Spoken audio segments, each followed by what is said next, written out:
Much serene. Very republic. Happy Doge. Bad men steal empire. Please help. Very important. Doge on it. Doge stop bad men. Doge save world. Good Doge. Welcome, creatures of all ages. My name is Osmus Tarkus, and today we are playing as Venice, defenders of the Catholic faith and masters of the high seas. I'm not sure if anybody saw that very funny animation I made earlier, but I'll bring it back up if anyone comes back. So let's see. Let's go through my notes.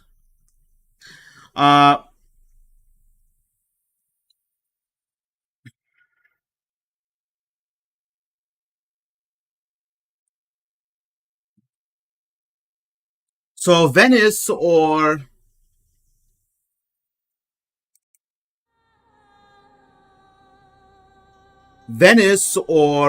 La Serenissima Repubblica de Venezia and its empire were a pretty unique and underappreciated part of the medieval world, even when it was born shortly after the fall of the Western Roman Empire. And as you can see, it has a highly defensible position in a body of swampy water. So its republican political regime has remained mostly unchanged in an era when loyalties and borders in Italy were constantly shifting. And over 1,000 years, it's grown from a city-state subordinate to the Eastern Romans to a trade empire. And by the 17th century, it controlled a maritime empire stretching from Italy to Cyprus. So I was originally going to make a long-form video about this, but honestly, making videos about Total War because of how much RNG is based in it is kind of annoying, so I'm going to instead just do a stream on it instead. But yeah, and I think I'm going to be eating while this game is going on. I haven't actually come up with any elaborate backstories for the characters because running short in time. Stuff has been going on at work. But this guy is Vitaly Mitchell. At the time, he's in 1100 AD. He is the Doge, and I will say it is Doge. For all the memes aside, Doge is the Doge is the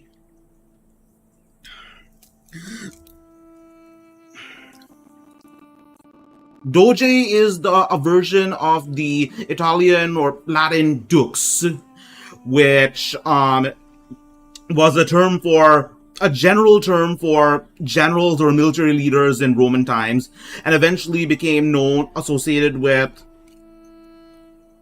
the generals of auxiliaries from German federales. Eventually, that evolved into a term for a feudal lord in a Germanic area, and it's where we get the term duke from. So Doge is related to the term duke. But, the entire premise of this stream is going to be a funny dog meme. Rest in peace, Kabosu, by the way. She was the dog that the Doge meme was based on. But yeah. Like I said, I didn't really have time to come up with elaborate backstories for the characters here, but Felicia is a beautiful wife, so she's probably not going to be playing a big role in politics. So the goal is mainly just going to be to bear Vitali's children if she still can, because she's 47, and Giovanni has a decorous wife, which basically even more of a just housewife. So the main figures of interest are going to be these two guys, Vitaly Mitchell and his son Giovanni Mitchell. So the Doge in this case is a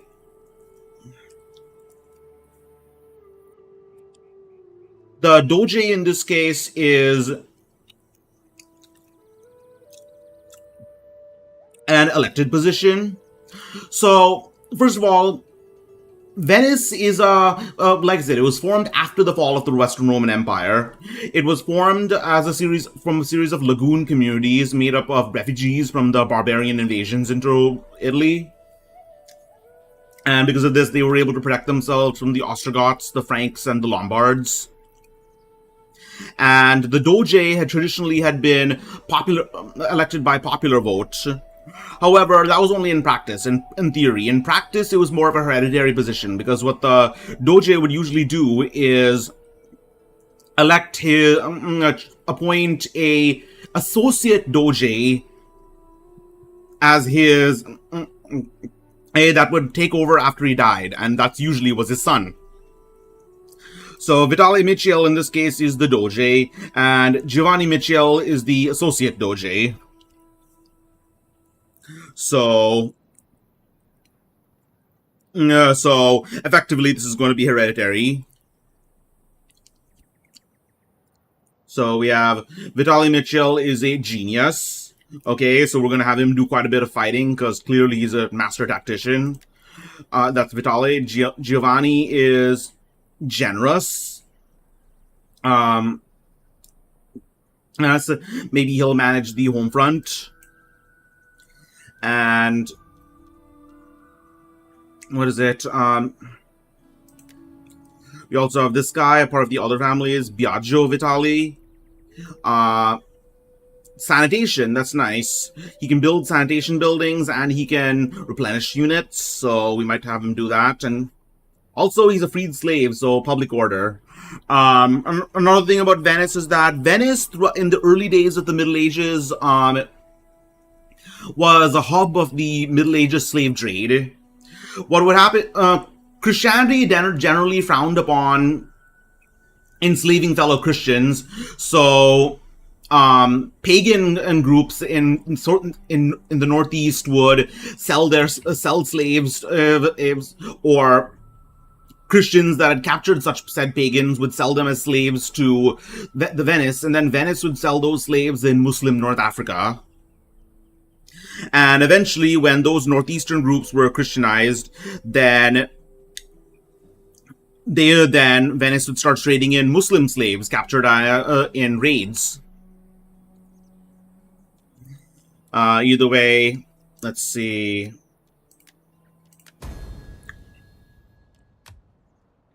Anyways, let's get on it.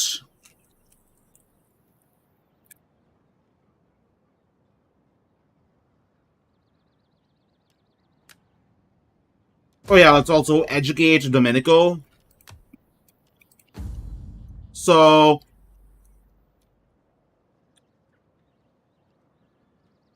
Giovanni Michiel and Vitali and Domenico Michiel were definitely both fighters, known for their exploits in war.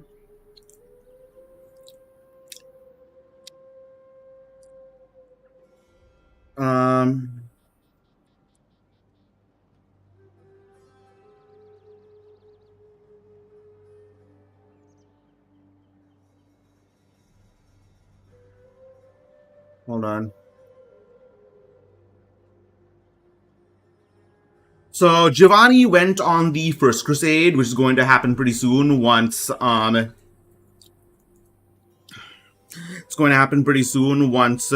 Muslims decide to take Jerusalem. So Giovanni went on the First Crusade and actually defeated another crusading fleet of Pisa, which had been engaging in piracy.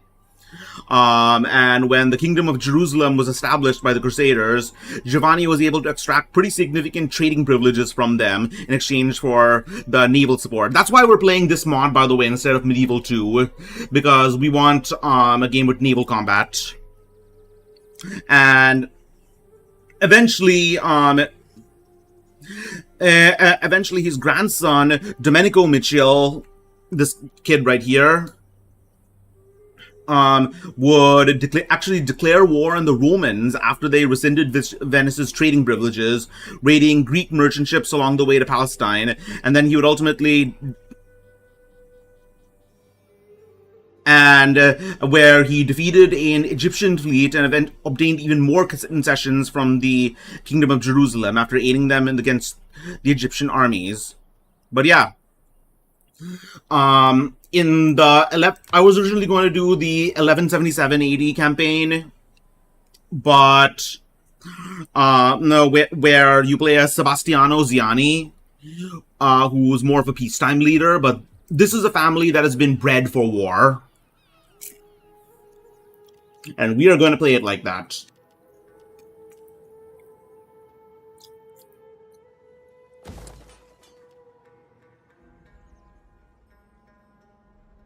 So we're going to start by building an eatery. What is it? Currently, the first mentions of what the ancestor of spaghetti are coming in from Sicily.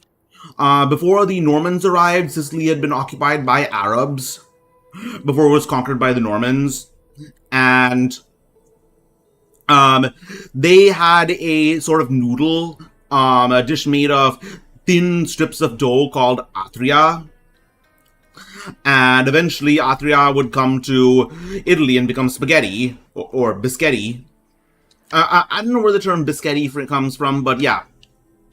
Ultimately, modern Italian cuisine is a fusion of three things. It's Arab cuisine, and Roman cuisine, and Norman cuisine. The Normans being the people from this area. Originally coming from somewhere like Norway or Denmark, settling here and here after besieging Paris. They became Christian, and then they conquered England. Under William of Normandy, they conquered England, and then they went further north in order to and settled in Sicily and Italy with Spoleto. Anyways, we are building an eatery, and let's also get some troops on the way. So how unit recruitment in this works, instead of relying on population, it relies on equipment, where each city has a store of equipment, and if that doesn't replenish unless you have a building that replenishes it. And if you don't have enough, you can get more by bringing caravans of equipment from another settlement, and that is what we are going to do here.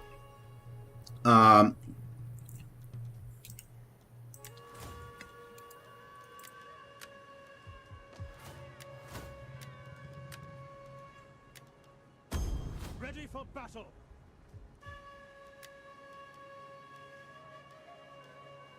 Medium armor, heavy armor, and weaponry. We're just going to take all the war-related stuff here and move it to Venice, so that we can build our army, because I currently have my eyes on Verona.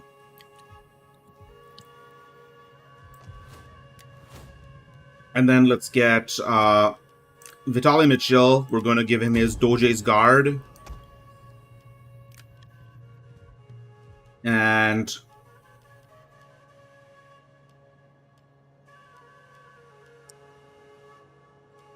let's start with getting some archers.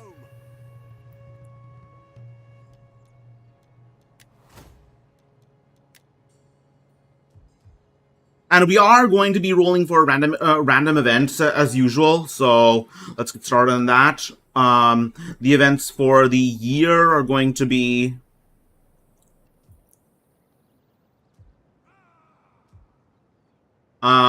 increase taxes to maximum. Oh boy, we're already off to a good start.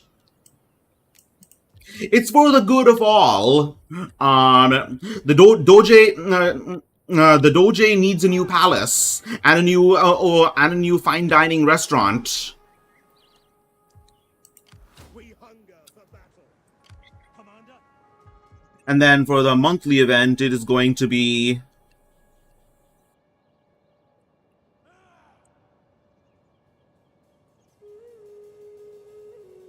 Move arming towards enemy.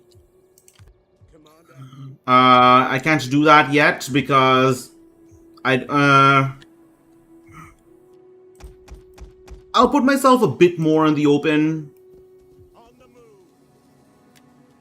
Soldiering. Into But yeah, I can't do that yet because I just spawned. So, let's go.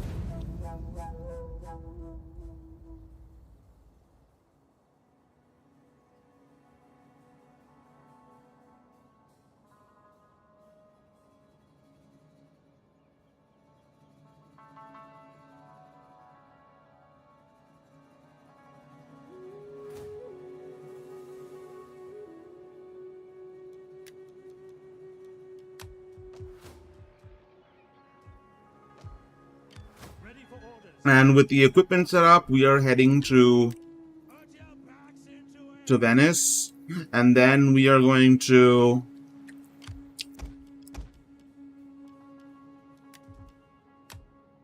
disband here in order to transport the equipment. And then our front line is probably going to be made up of spearmen.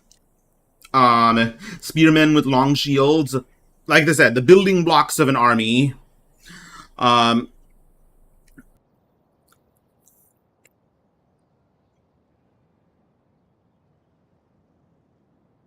So, at this point, one of the most notable battles that took part in Italy at this point was the Battle of Legnano, that used similar units. It was between the Lombard League and the Holy Roman Empire. The Lombard League being a league of northwestern Italian states, meaning Milan and Genoa. And the Holy Romans relied primarily on cavalry at that point, their Frankish cavalry. But ultimately, the Holy Roman cavalry charges were blunted and repulsed by several long semicircle-shaped layers of spearmen. This was when, what is it? The Holy Roman, the Holy Roman Empire emperor was trying to defend himself after being excommunicated for favoring an imitator pope over the officially declared successor.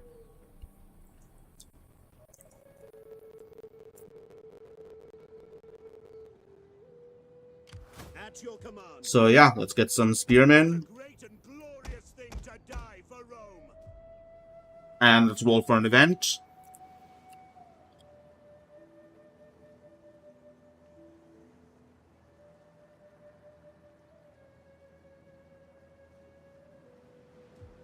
All right, banditry. I currently do not have anyone who can deal with that, so to represent that, we're just going to lower taxes a bit. Let's so let's say somebody is robbing from the rich and giving to the poor,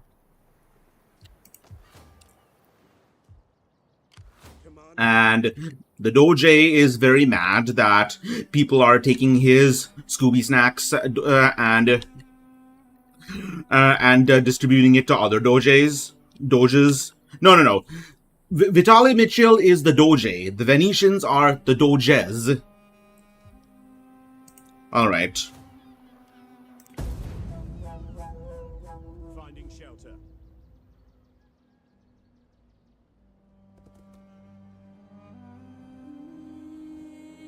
We both would surely benefit if we agreed to open trade. Well?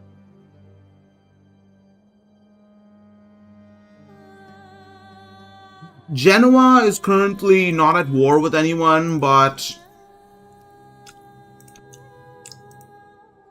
they are definitely on easy terms with Pisa, who I might actually prefer to trade with. Still, the thing is, it's better to trade with as many people as possible because Venice gets extra money from trading, so I think I will do that.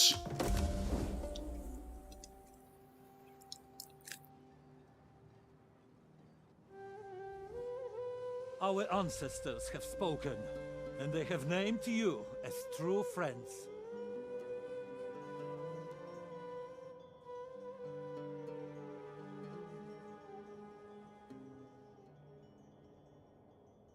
Ah, seems fair.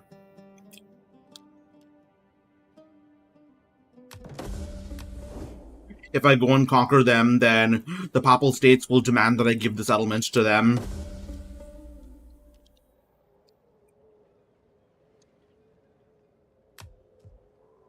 At your command. Alright, who else? Ready for battle.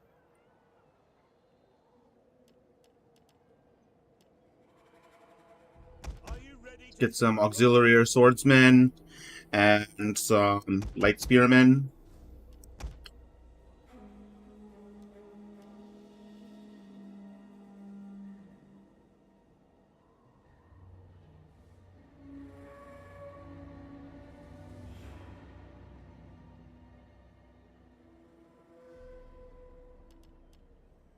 No random event happening today. Not on this turn. So, gathering supplies? I am certain that with your famed wisdom, you can see that we benefit from your friendship, and you from ours. to be honest, there's no reason why you wouldn't do this, because if you're if you're declaring war on, if you end up getting to bad terms with the papacy and you end up declaring war on them, then obviously you get excommunicated, and that puts you in a hell of a lot of trouble. But yeah, generally the Pope is someone you want to be friends with, historically and gameplay wise. For you in the night, and nothing will live. Not one critter. That is our war. Oh yeah, the Hungarians. They came to Europe, I believe, in the 2 centuries ago as this tribe known as the Magyars. And they conquered the Carpathian Basin where Hungary is, and they went further west, raiding and pillaging until they were finally defeated by Venice, by an army of Venetian spearmen. So on their side, they have their vassal, the King of Croatia, and on my side, we have the papacy. In this mod, people can be pretty treacherous, so let's see how this goes. Well, that was kind of expected.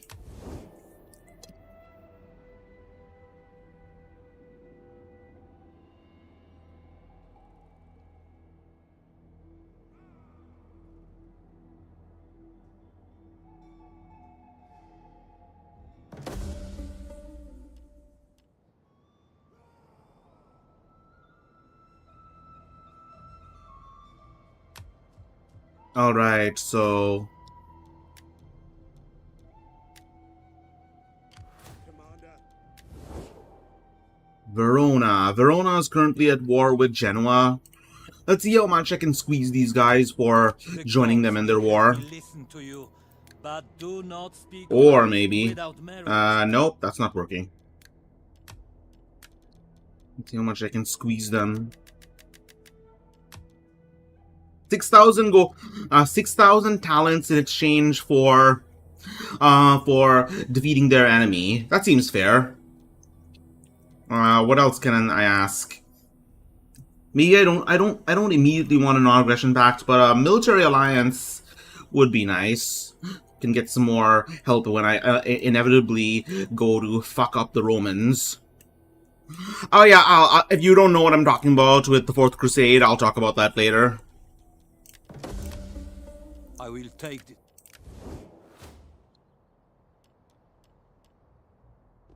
March. Is that all? Alright, so we definitely need mercenaries. I have notes for this.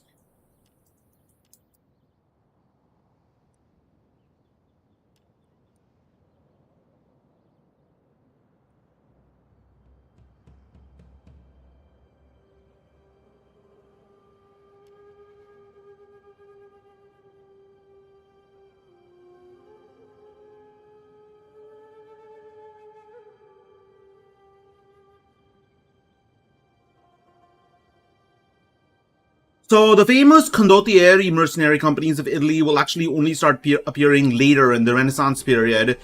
But at this point, or at least in 80 years or so, Italian mercenaries are just going to start becoming a mainstay of armies, largely because of the decentralized nature of the Italian city-states. But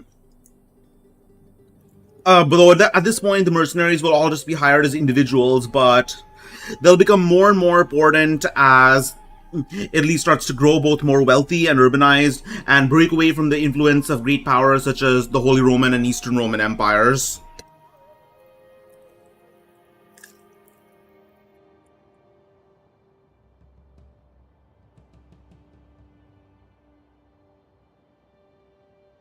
Alright. So yeah, let's get some Lancers. Can't go wrong with those. Also can't go wrong with skirmishers. Light spearmen are like... Light spearmen in this game are basically meant for berserk charges. I don't think I need that immediately, but... And I don't think I really need heavy spears either.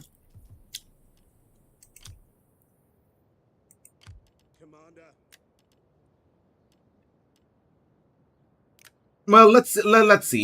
Let's see what happens. Let's see if what we're ultimately up against.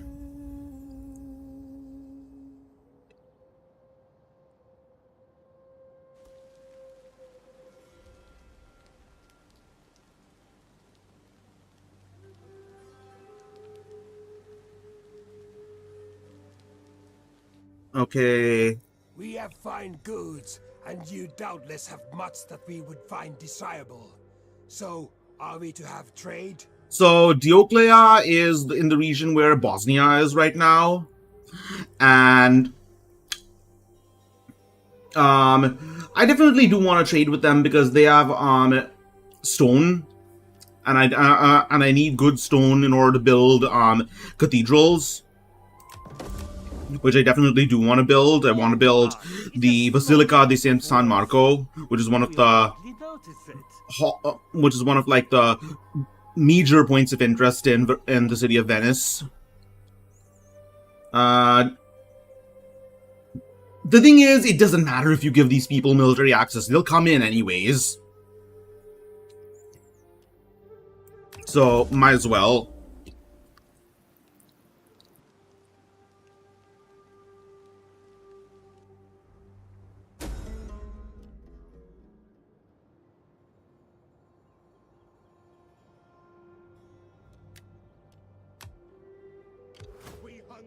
Okay, Verona is experiencing plague.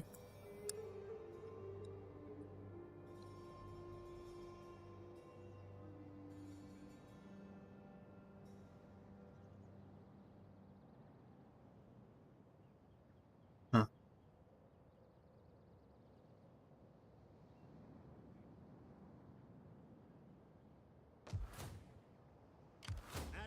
Anyways. Random event for the year. It's going to be... I rolled a 31, so it is an auspicious event. This is an auspicious year, so... I mean, one thing to remember, by the way, in terms of auspices is generally predicting the future was generally frowned upon, or at least it was frowned upon by many Christians, by many Christians, because they said divination and magic, it comes from the devil. And so obviously things like doing haruspexes, reading the entrails of animals and birds to predict the future that the Romans often did, that was generally banned by Christian emperors. But yeah. Let's roll twice.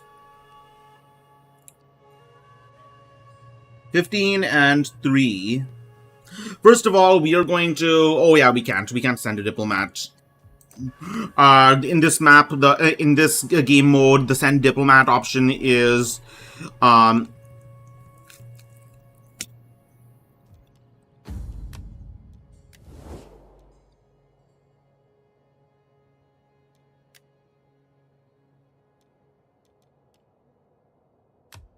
welcome you, worthy speaker.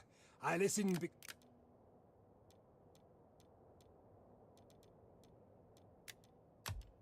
The gods will have me. I will take this one. Alright, organize a trade deal with Pisa, but there's always a chance to assassinate one of my own party members. I don't have anyone that can do that, though. So I should definitely get some more nobles on my side. But they will come. Occasionally, these roving bandits of mercenaries will come and offer to serve you. And at that point, you get new characters, so...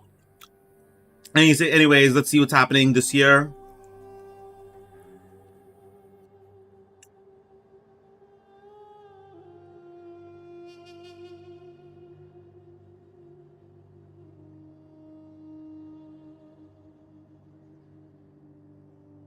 Alright, raid minor neighbor. I will do that. I will happily do that. Let's see if I can get more mercs. Forgive me, but I cannot. At your command. Take what you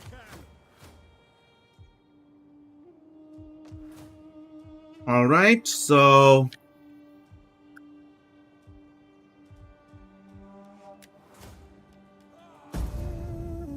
Alright, Vitaly Michael is engaging in a scorched dirt policy in order to get the people of Verona to come out and face him.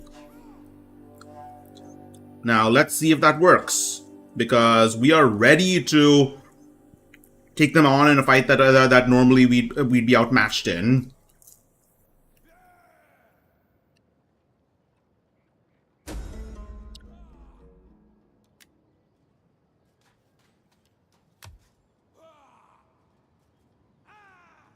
And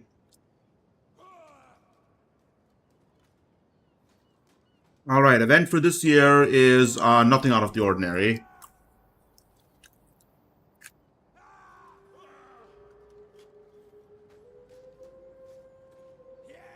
We hunger. The sky is calm. Let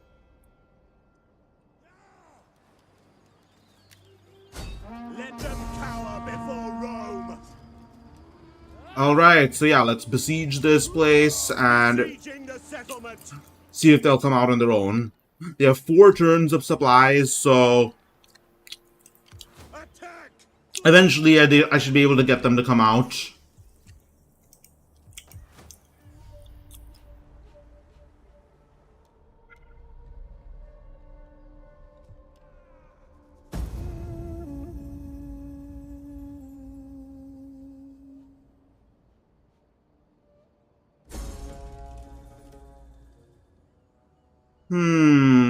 This is annoying.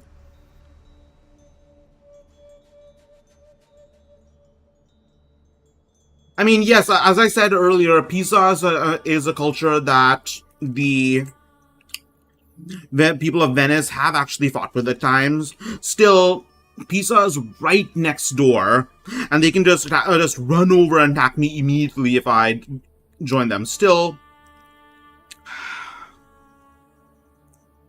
I am an honorable, good Christian, so...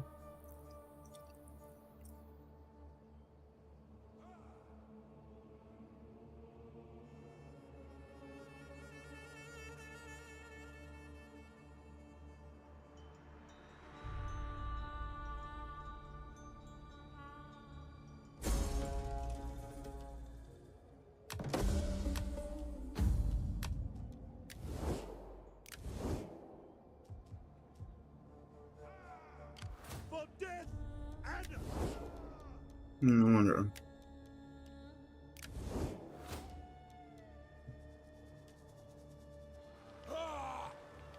let them cower before Rome. Alright, the siege continues.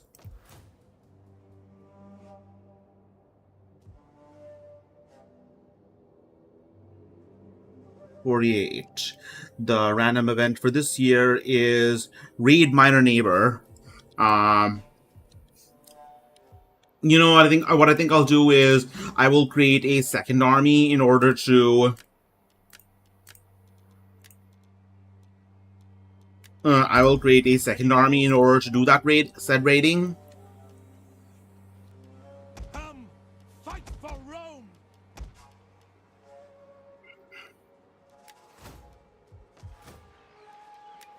Also should probably lower taxes. But yeah. Hunger for battle.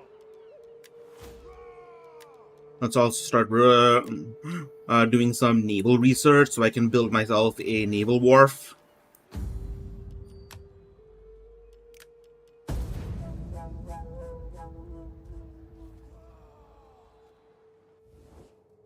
We find our coffers temporarily empty.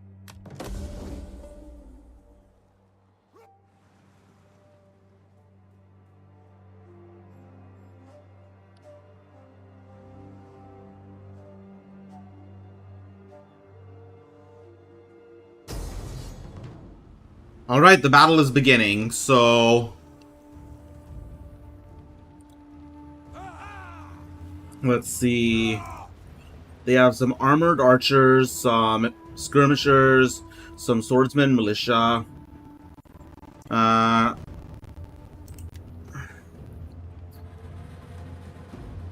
honestly, I think I can handle this.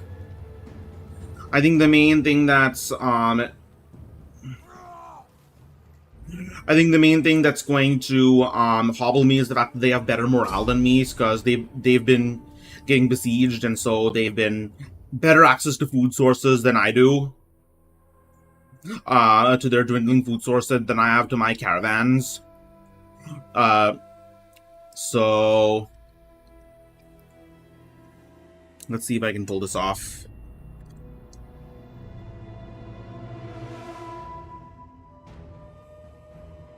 Okay, so I am going to... Here's how we are going to organize our forces. We are going to organize them into these things called maniples. The maniple system was the classic battle system of the Roman Republic, where you would have like shield walls. You would have shield walls of spearmen, mobile small shield walls of spearmen that can move around individually, and it was sometimes called a phalanx with joints, as they called it. Eventually, though, the more expendable troops in the front were, instead of being equipped with spears, they became equipped with swords and javelins. Something they probably picked up from the Spaniards, the Iberians. At your service. So... Ready? By your command. Missile infantry.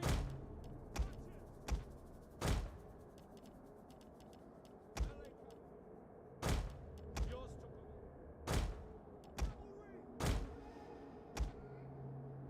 to Commander. Missiles awaiting targets. all right.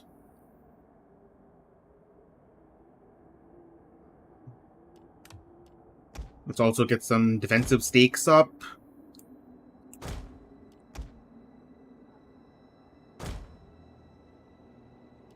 And I think we are good to go. It is snowing. There's a hard snow going on, almost a blizzard. And We must make them proud that we are their defenders. Enemy reinforcements approaching. So watching. yeah, I think we got this. So... Ashamed.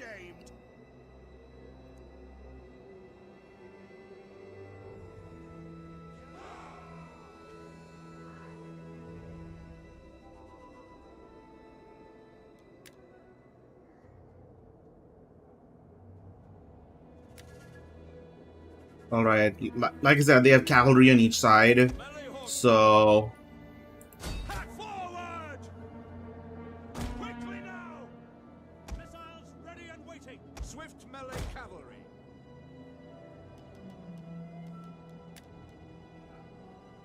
Alright, the cavalry are going straight forward. I'm gonna see if I can throw one volley each and then run.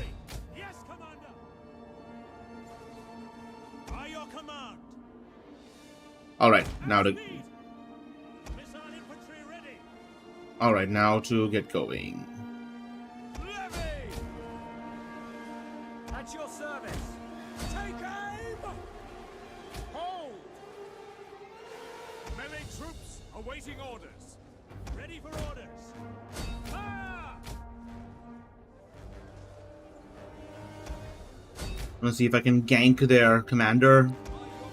That's what cavalry That's what cavalry are good for in any... That's probably the best use of cavalry in any Total War game, which is just killing rushing their general's bodyguard unit.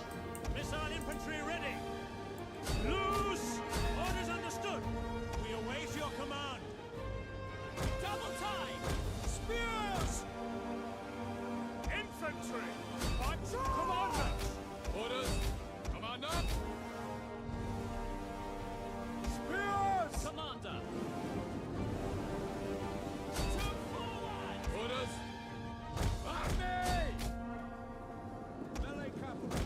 Report glory. Missile infantry. Ready for orders. Take aim. Quick march. Ready and waiting. Ready and waiting.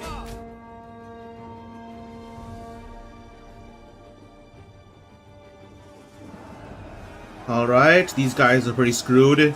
Getting a delicious rear charge.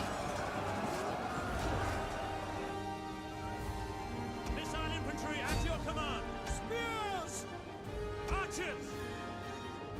Missiles awaiting targets. First to command. Melee horsemen. And over here, my lancers are having some quality time with this shock cavalry. Ritters. One of our units has used all its ammunition. Archers. Missiles ready and waiting. Ready, men. Understood. We await your command. Melee cavalry ready. The enemy general. Alright, we got him. Forward. Advance. Archers. Let's see.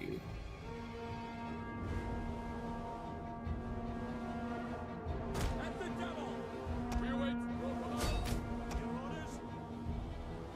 Fire. Missiles awaiting targets. Spears. Spears ready. Spears. Quick march. At your service.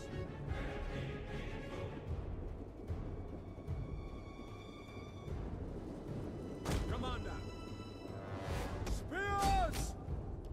Melee horsemen.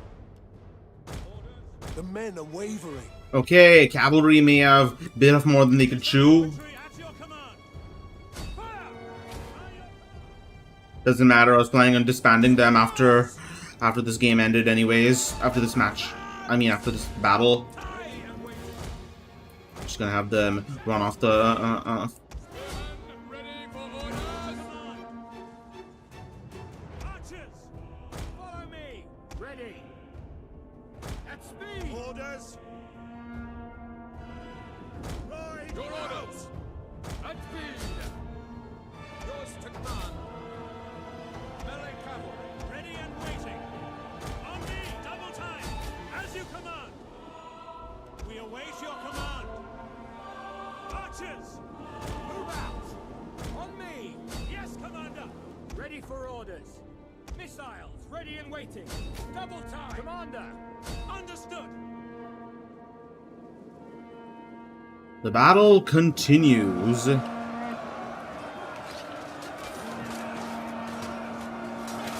looks so freaking similar. I mean, let me just think. What's one way you could differentiate between them? I mean, I think, okay, so what I think is the Veronese have a hoods. The Venetians have pointy helmets. That's what I think is going on. Spears! Missile infantry ready! Archers! By your command! Ready and waiting! Spearmen ready for orders! Missile infantry at your command! By your command! Ready! Break forward! Archers! Okay. Cavalry! On my order! Our men flee the field of battle. This is a shameful display. Forward! To engage! Spears ready! To your orders! Spears! Spear infantry at your command! Spears! Cavalry! Our general is under attack.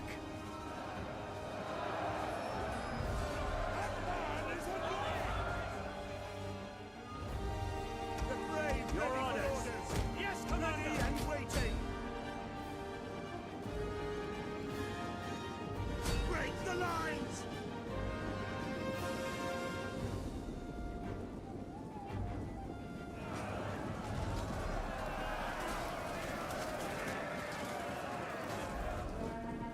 Alright. Orders understood! Alright, this seems like the time for them to call it quits.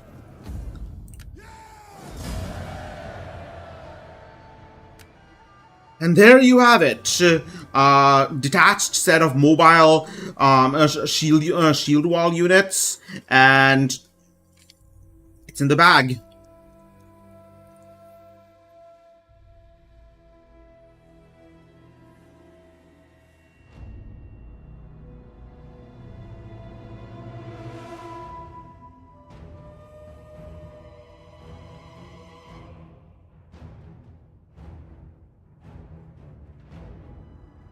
Gold is little comfort for the kinsman dead. No, but it really helps. You know that it is. Yes. Money can't make buy you happiness, but can certainly help, or something like that.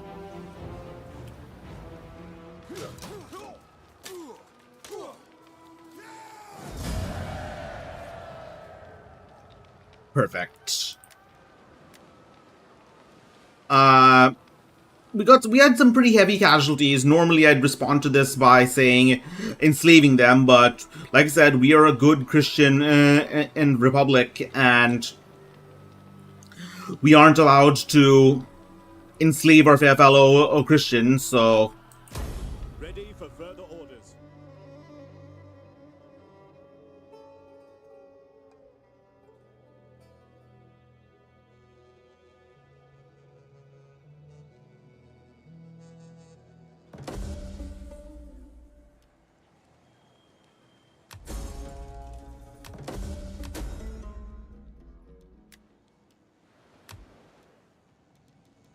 Alright, who is the papacy at war with? With the Sultanate of Rum. That's far, far away. Like, the Rum is right over here.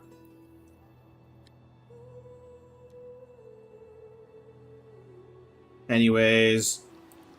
For death and honor!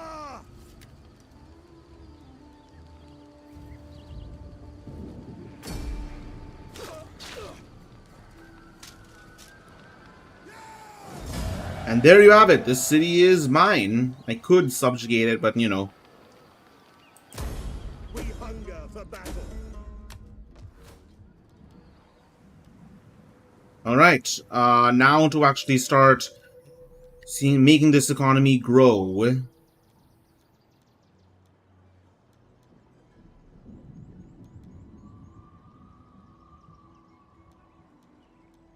Where can I get growth? At your command. We are celebrating with a feast. Alright.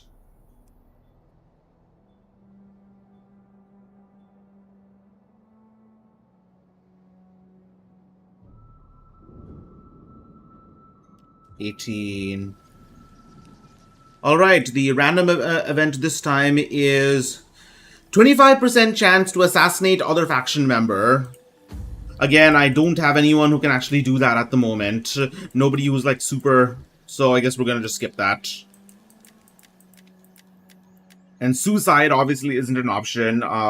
Modern transcendental religions forbid suicide. Vitaly Mitchell ranked up, so we're going to make him a commander. No, a strategist.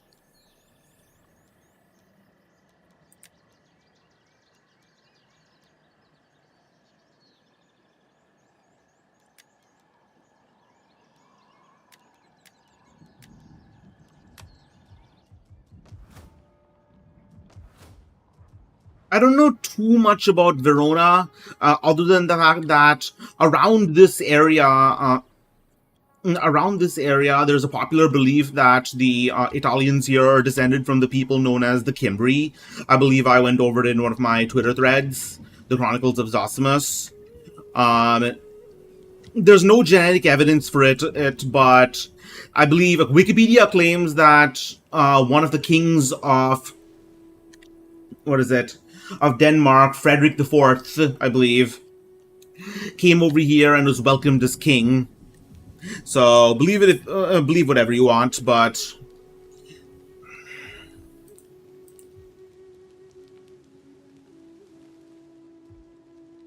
Ready for orders. all right. So raiding Verona is no longer an option, so we're going to go raid Pisa instead. On the move. Is that all? Raiding! Aye! We hunger for battle. Ah! At ease, men. Wah!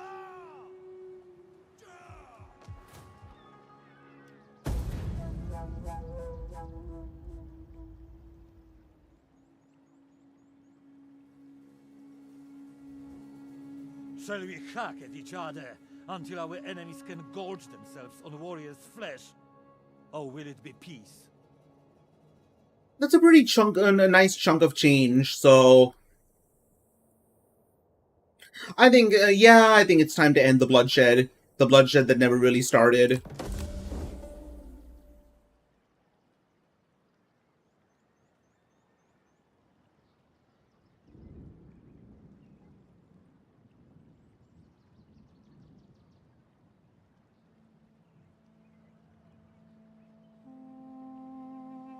Hold on.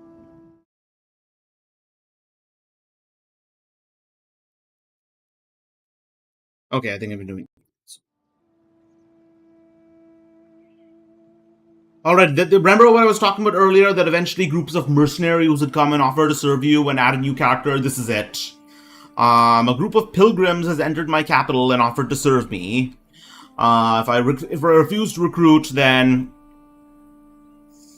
apparently it'll be just an insult to my, it'll be a discredit to my Catholic faith, so I guess I have to. His name is Lorenzo Bellomo, and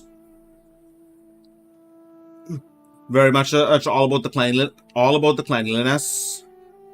So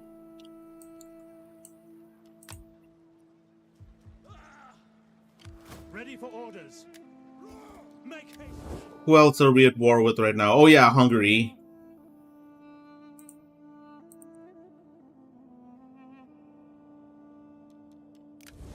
So we'll do that.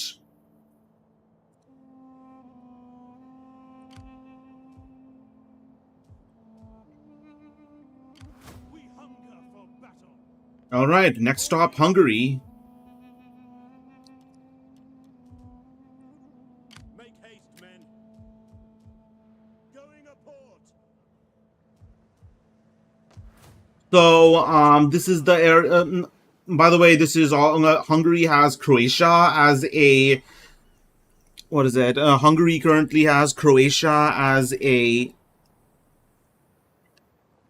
vassal, and Croatia has actually had run-ins with Venice in its really early days. In the really early days of its history,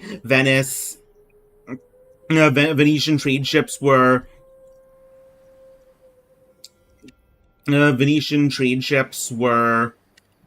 antagonized. That's the word, by Dalmatians who came from around here, and Illyrians. Basically, these guys, the Croats, they were required to. They were pirates, and they asked Venetian ships to pay a toll to go past. Protection racket.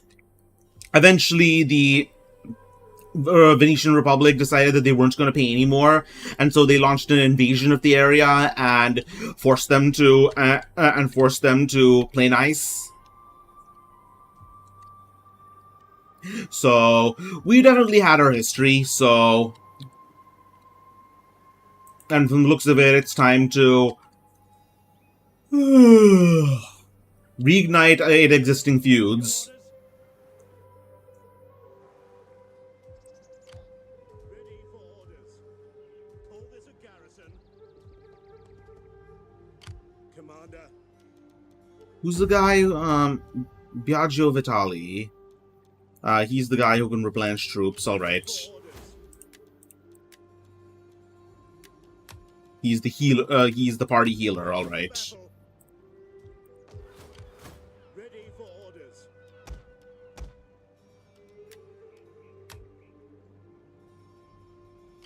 Fleet reporting.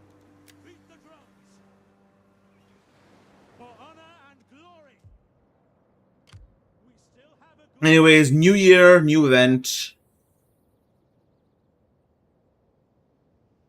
26. A marriage within the my own faction.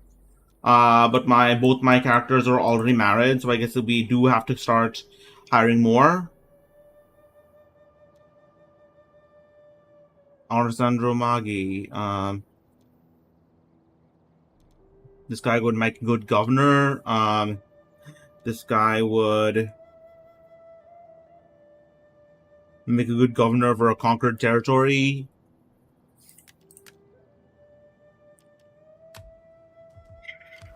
at your command. We hunger for battle. Anyways, for the turn event, it is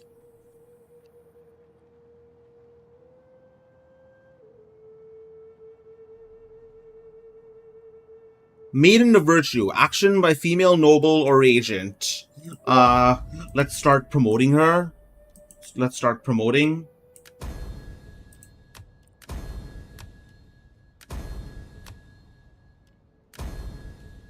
Alright, Felicia is now a matron. She is a very influential woman.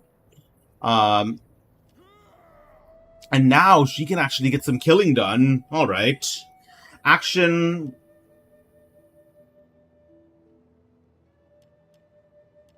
Action, what should she do? You know, this general is pretty cool. I want to get him on my side.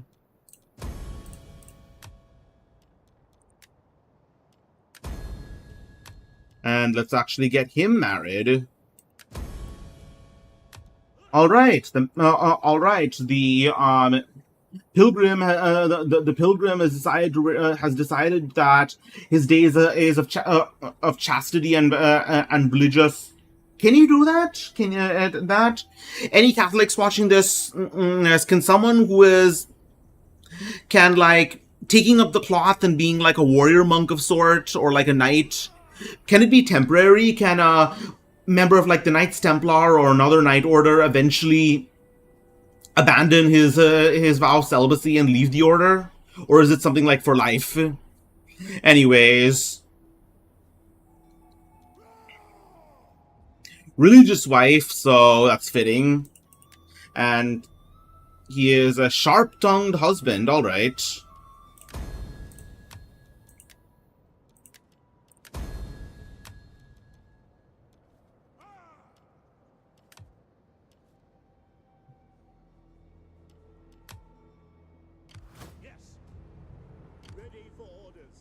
All right.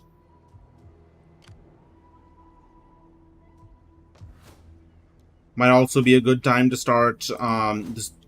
They're sending a hero over in order to start messing with my public order. So I'm going to see if I can counter that with my own champion, a veteran. All right, so. I will do anything for Rome. All right, a brute. Sounds. How can I serve Rome? No. Yeah, it appears that some wars will be decided on the battlefield, but this one shall also be decided in the arena. Ready for battle.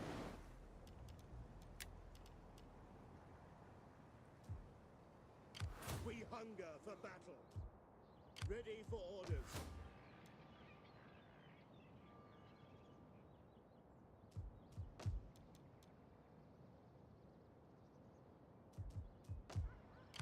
At your command.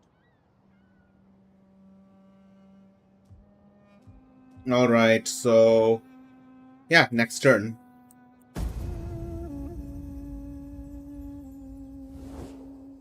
The gods speak through thunder and storm, but they Seems tell fair. us to ally with...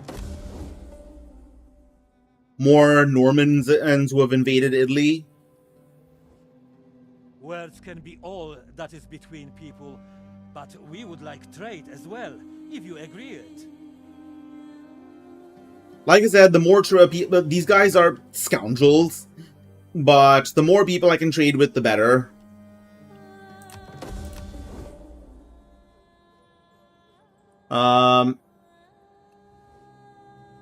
Join your mighty strength with ours in this struggle. I ask for my people. Let's see. I don't actually have. Again, this is kind of last minute, but hold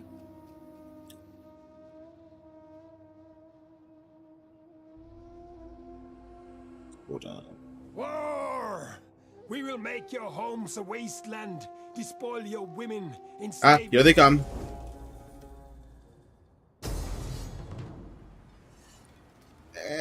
Can I win this? They have like a bunch of like hard anti-infantry troops, but I don't like this. Like, I'm gonna try anyways, but you know, I don't like my odds.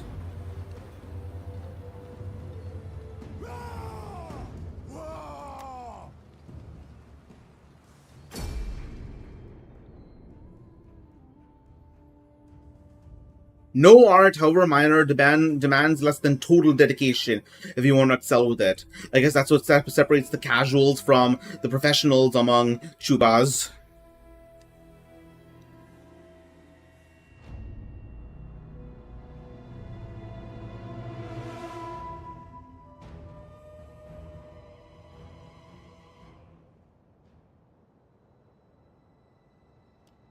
Alright, so we have some pretty good armored archers.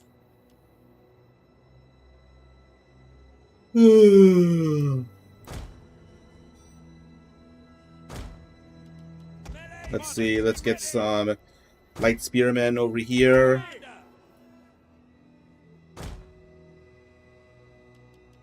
Ready and waiting.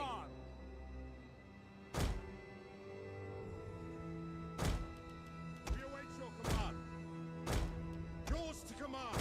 At your service.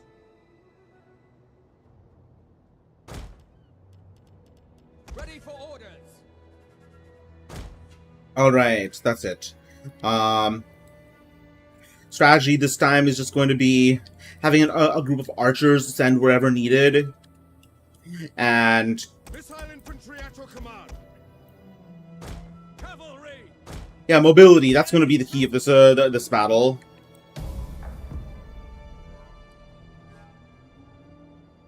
Alright, let's see. In which direction are they all going? We have the Balkan Axemen, Balkan Spearmen,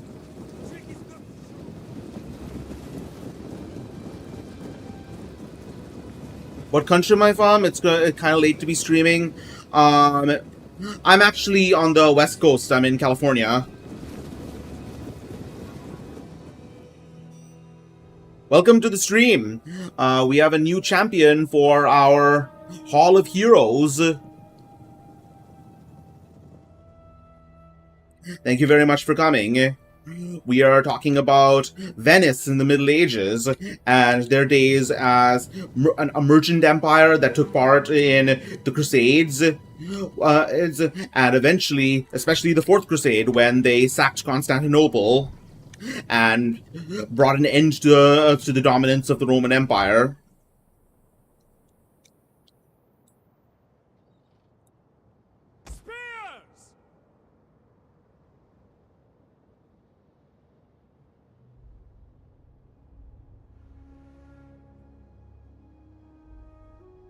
Yep, Serenissima Repubblica de Venezia.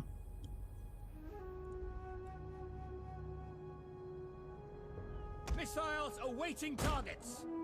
Archers!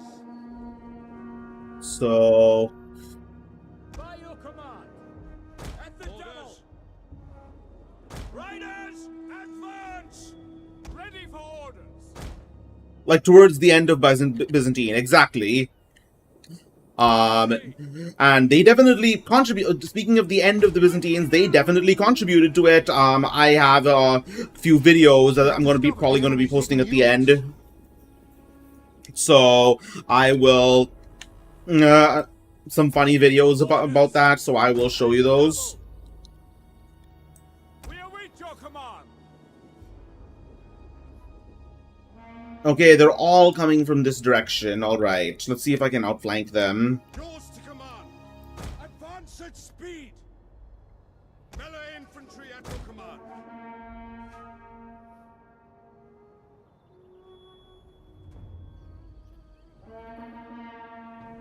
Yours to Ready, command! your orders. Commander!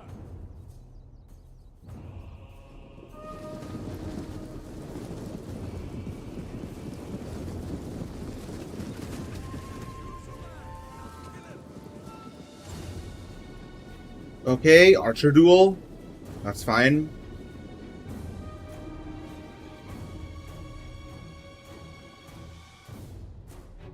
Spears! Alright, I'm still not entirely sure what direction they're going to primarily attack from, or at least what pathway.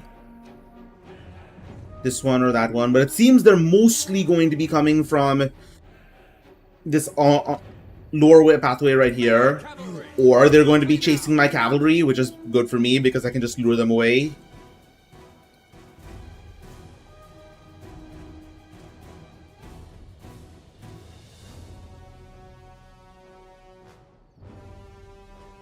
Missile infantry! Alright, so far so good. Archers! At speed! Orders! Advance at speed! At speed! Melee troops awaiting orders! We await your command! Missiles awaiting targets. Yeah, this is a very interesting battle. I've never actually seen the AI move like this, though of course it's unusual that I use these kinds of like really loose tactics. Forward! So, alright, infantry seem to be coming. Archers ready! Missile infantry. Double time!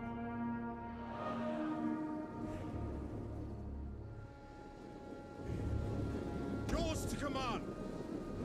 Forward! Fight for glory! Commander, we await your command! Alright, first engagement, a skirmish.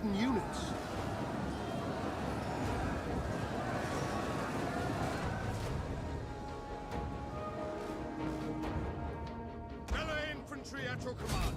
We await your command. Move! Double time! At speed! And Yours to command! At your service! Double time!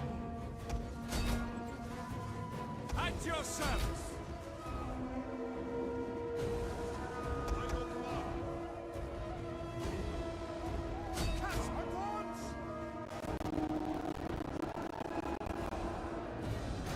Spearmen at the ready. Melee infantry.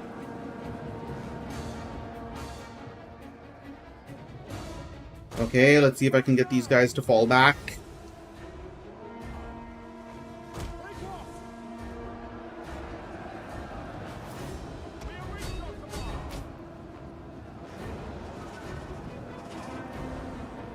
Yours to command. Back now. We await your command. This is Croatia. You weren't here for me when I talking about this, but there's been some bad blood between Venice and Croatia for a while. In the late first millennium AD, at the end before our year of the Ascension of our Lord, I believe that's what's called the Year of Ascension. There was a the Croatians and the Dalmatians were pirates. They would sail the Adriatic Sea and demand that the Venetian merchants pay a toll. Well, and eventually the Venetian merchants decided to stop paying and instead went By your command. Invaded the area and subjugated them, forcing them to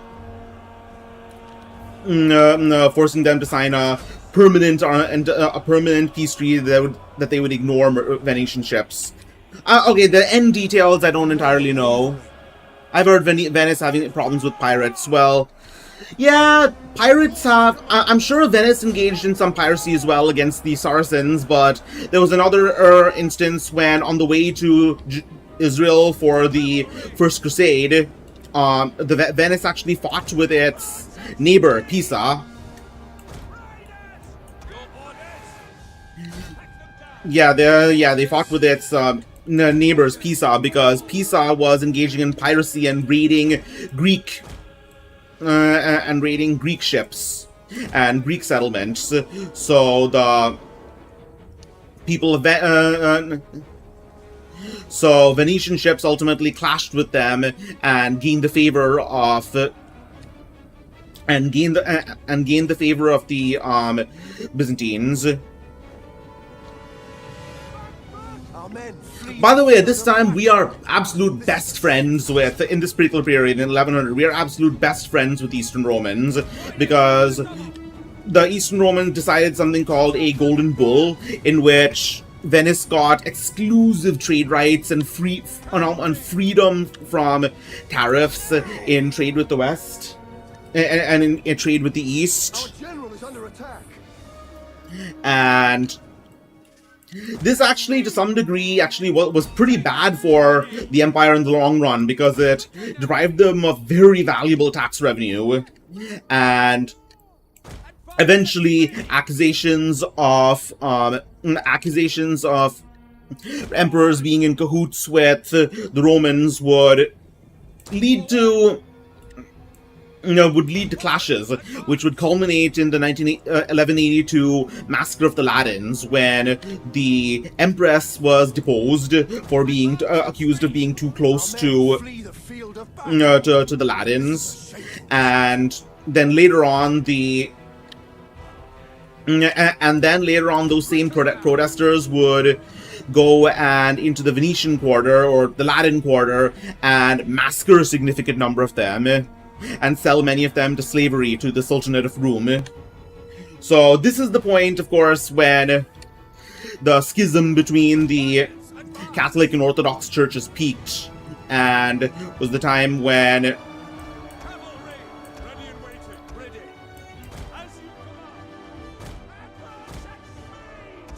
and would ultimately lead up to the Fourth Crusade, when Venice and its allies would sack Rome, would sack Constantinople.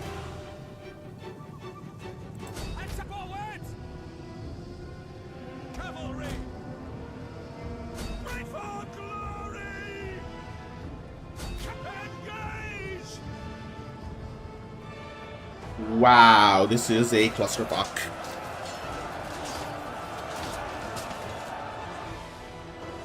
At your service. Take charge! By your command. Ready and waiting. Understood.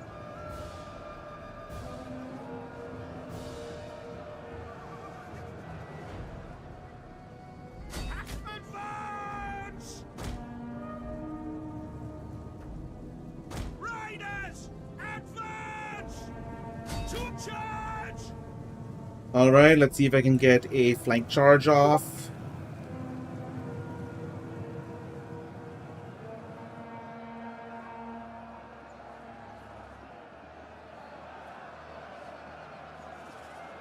And come on, break. Orders.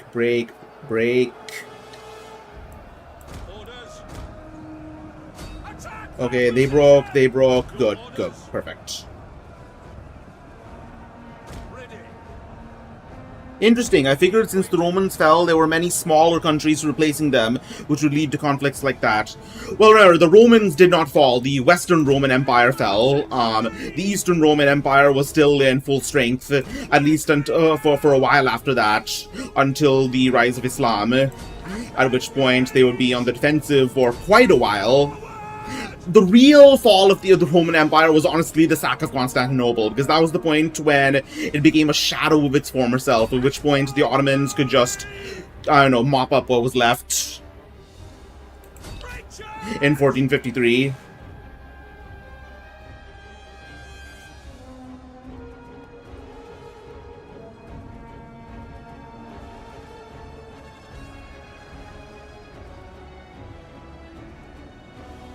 Melee infantry! Melee cavalry ready! Cavalry! Cut them down!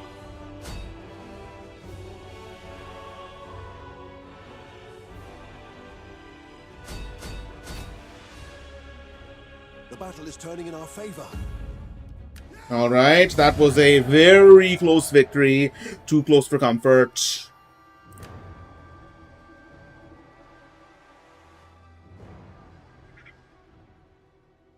Battles, of course, in the Middle Ages were definitely not as deadly as this, but you know what? And that's how it is. That's how it is. I mean, someone actually was pretty poignant about Total War, where if you just have to ignore the bad and take the good. Or take the good with the bad.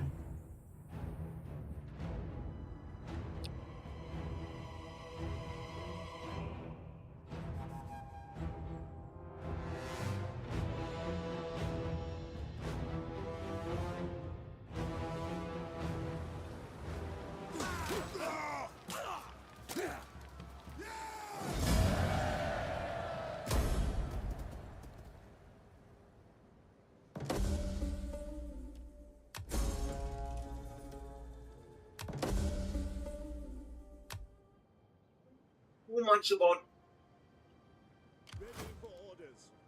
Well, yeah, but once the Eastern Romans fell, wouldn't Ottoman and the Kingdom of Hungary and other countries like that go after Venice and other small European kingdoms? Well, they did ultimately gobble up Greece and the Balkans, but ultimately, I think after the Eastern Romans fell, there was a much more concerted effort to band together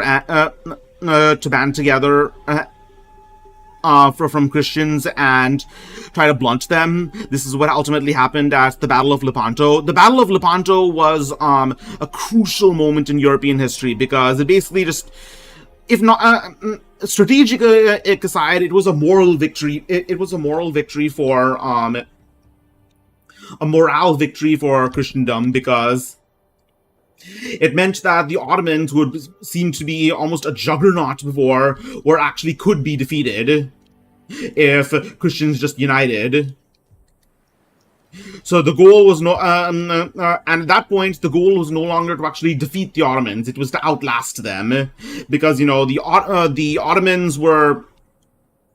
It was a big empire with a lot with the dynastic politics traditionally associated with Muslim monarchies, and so And so it would grow weaker, and it would eventually grow weaker and weaker until its weakest point in the First World War. Commander. Lorenzo Bellomo. He is Salas, and he is religious wife. All right, let's make him a warrior because he hauled ass this campaign, this battle. At your command.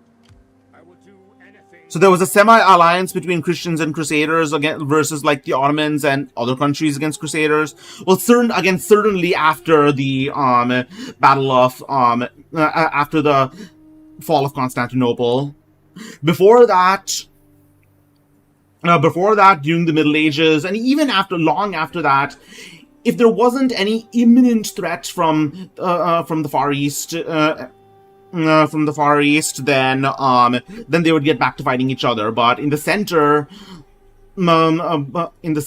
there was always Christians would basically throw everything else aside in order to protect their Christian existence against the Ottomans. Although, of course, there was exceptions. There were some small Balkan kingdoms that actually did ally themselves with the Ottomans. Like, I believe Vlad Tepes, Vlad the Impaler, was actually betrayed by his own brother. At which point he was defeated and his head was delivered to Mehmed.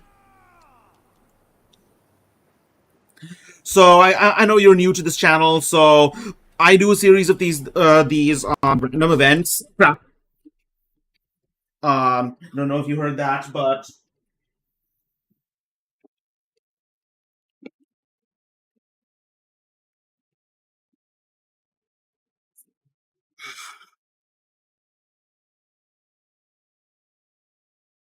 okay, so yeah, this is a very roleplay heavy. Yeah, Vlad led Wallachia for a while, and ultimately he was betrayed by his own brother, who was in cahoots with the Turks. And so let me just show you how this works. So every year, which is 4 turns in this game, I roll in this table. And then every 3 months, I roll in this table. One for political plots or treason, one for natural disasters, and one for everything else. And also, you were never here for the intro animation, so here it is. Much serene, very republic.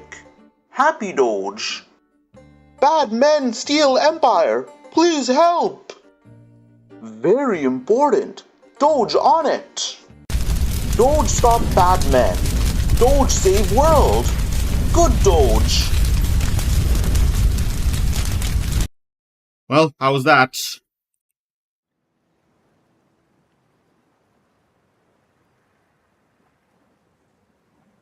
Anyways,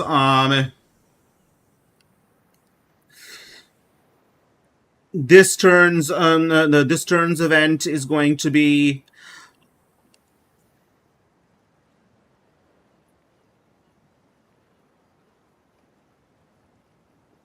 using a hero to raise political fervor or enact guerrilla warfare to counter banditry. So we are going to do that. From Franco Lombardo, no relation to Falco Lombardi, is going to clear out the Croatian soldiers that were left behind and from battle have now resorted to banditry. That summarizes every medieval kingdom. What does the Vlad being betrayed or the Doge animation? But yeah. Commander. Salve! How can I help? Ready for orders. Let's see if I can chase this guy down. Fleet reporting. Probably can with the help of the intro. Yeah, pretty much. The Fourth Crusade, the sack of the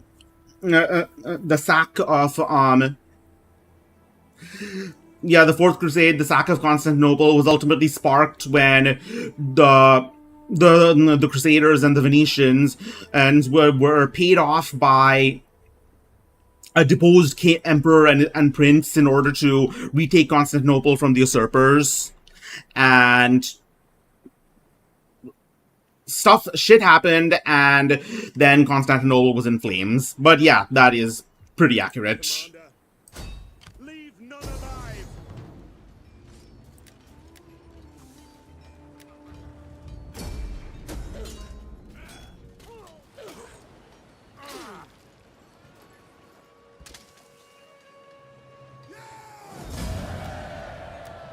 All right. Waiting for more orders. Ready for battle. We hunger for battle. Ready for orders. At your... Hold this at Ready garrison. for battle. Commander. All right. So Giovanni is going to take over from here. Make haste, men. On the move. Ready for battle.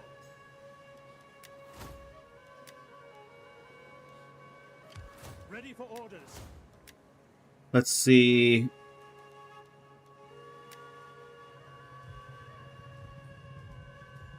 We hunger for battle.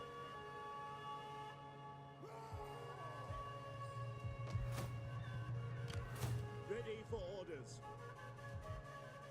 In the meantime, I'm going to just replenish my troops. Just replenish my troops over here, and then Ready for battle. yeah, let's move to the next turn right now. Wait, there's another guy I think who can replenish troops. Concordia, Lorenzo, Giovanni. Yeah, seems fair. So Vlad got betrayed by his brother who was helping the Ottomans. They formed a stronger country together by fusing Wallachia and Ottoman. I don't know about that. I haven't looked too deeply into that. All I know is that, yeah, basically Croatia is at this point is a vassal of Hungary. And Hungary is declared war on me very early. I just talked a while back about how the Hungarians are descended from the Magyars. Hungarians are descended from the Magyars, a group from somewhere in the Uralic mountains that came to Europe and raided and pillaged until they finally conquered the Carpathian Basin over here.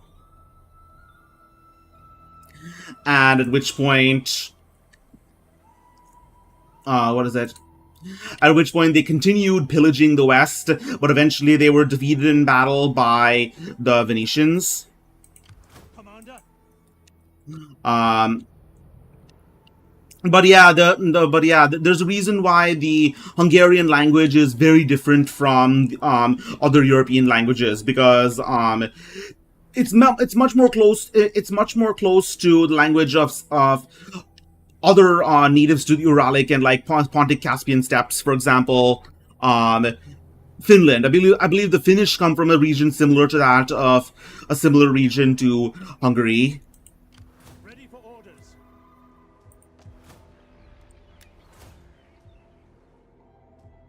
We hunger for battle. We hunger for...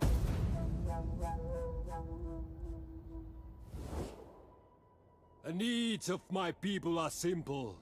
Some of your fine Seems trading fair. goods in exchange for...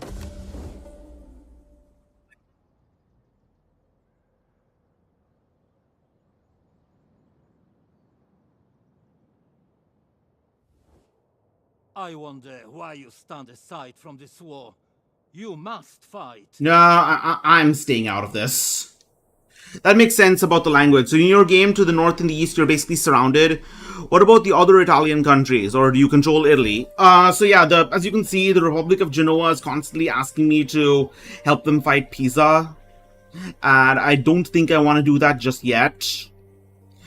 Because I want to maintain trade with them, especially since Pisa is very friendly with the papacy, who I don't want to piss off. So I'm staying out of this war. I mean, Venice is ultimately is not. I mean, Venice ultimately has one agenda. It's had one agenda throughout history. First priority is money. Second priority is God.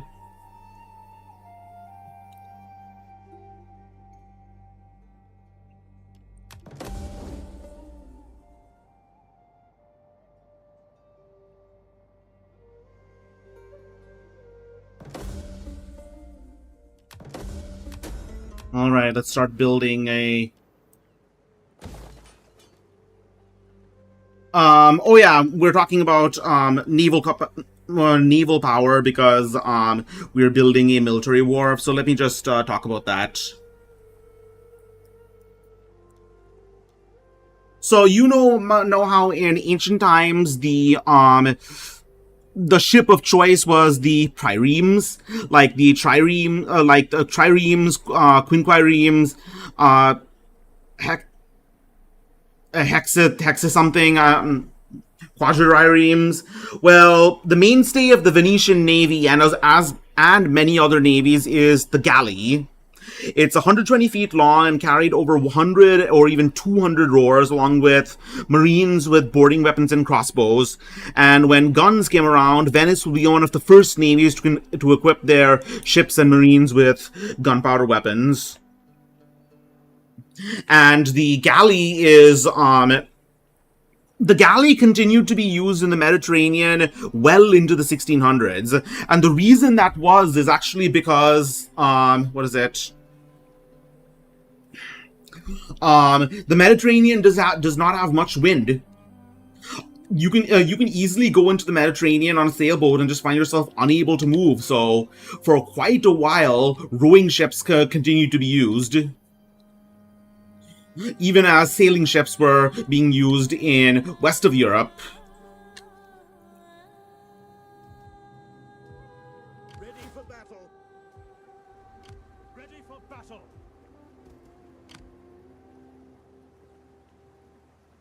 So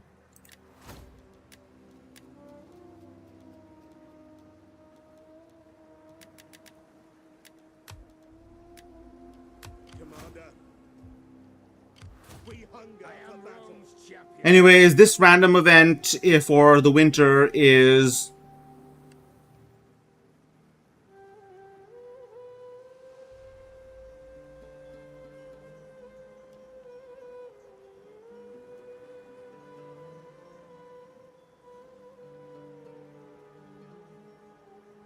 cause famine.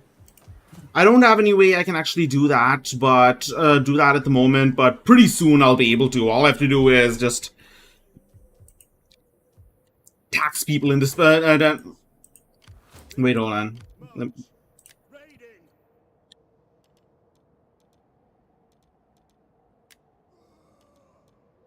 Yeah, I'll just raid myself. That's how I'll cause a famine.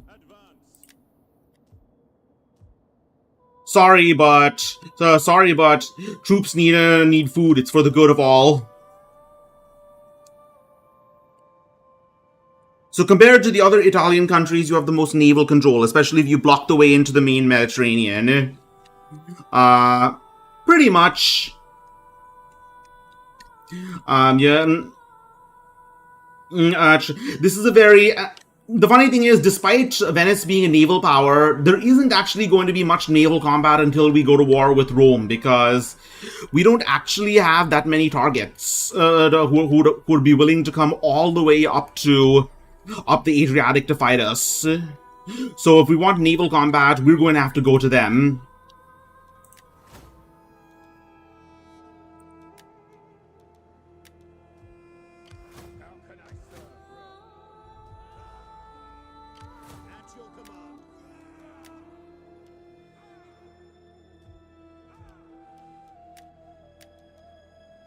All right.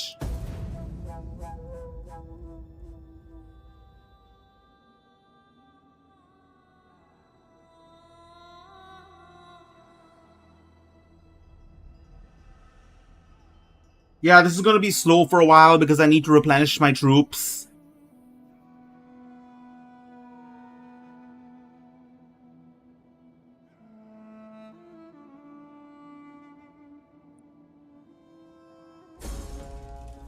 The Duchy of Swabia.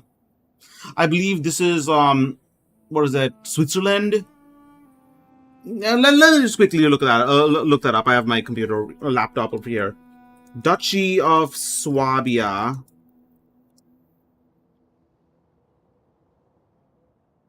One of the 5 stem duchies of the medieval kingdom, of the medieval German kingdom. Well, it's definitely a minor faction, but I guess I do need to actually opportunity for military prestige, I guess.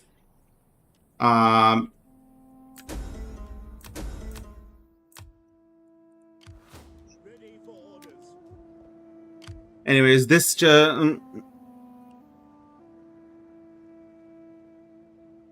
time we are going to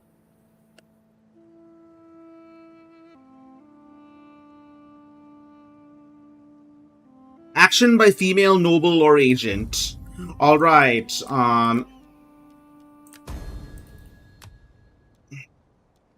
Felicia is done playing. Is going to invite Pietro Papalardo to join us, or better yet, Xenophobe. Interesting. A merchant that doesn't like a merchant who's xenophobic, who doesn't like forming treaties with other kingdoms. He seems he could be a hindrance in the future. Let's get rid of him.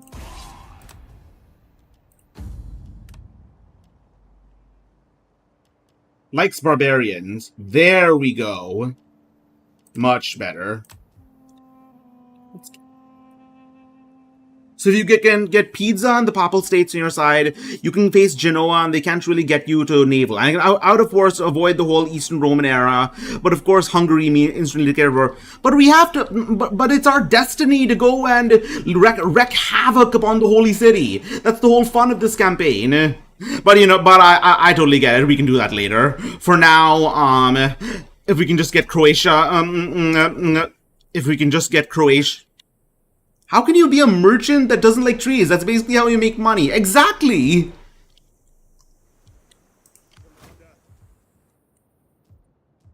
Okay.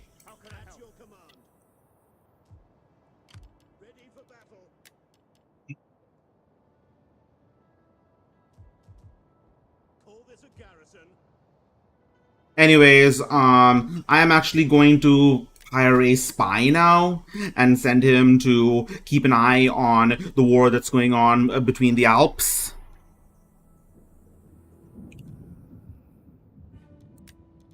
How can I assist you? So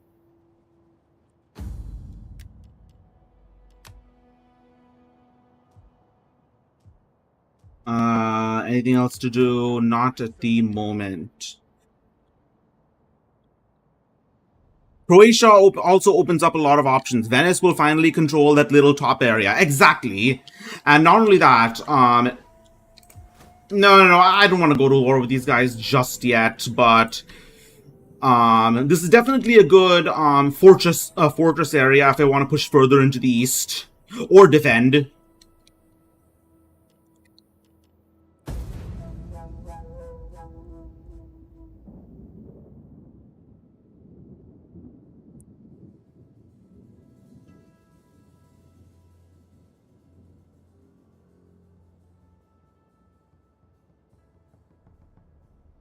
I might not have, I mentioned this at the very beginning. Venice's empire was pretty big by the time of the 1600s. It went from, it controlled Verona, it controlled Illyria, the most of the coastal Balkans. It controlled Crete, it controlled Cyprus. Basically, it was a maritime empire straight out. And even when it started to lose those territories, the Republican government, meaning in an area of kings, continued until 1800, when it was finally destroyed and its government abolished by Napoleon. How not possible. Swift and silent. All right, the war has just begun. Get to it, men. All right, let's get some. Soldiering. It's a good life.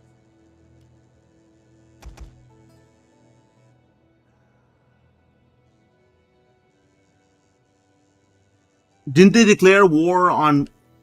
What the fuck? Moria? Where's Moria? Eastern Roman ally? Let me look that up. Moria. I mean, I know there's... Oh, the Peloponnese Peninsula and southern Greece during the Middle Ages. Oh, I see. So basically the area that used to be called Peloponnesus. Yes, they controlled that.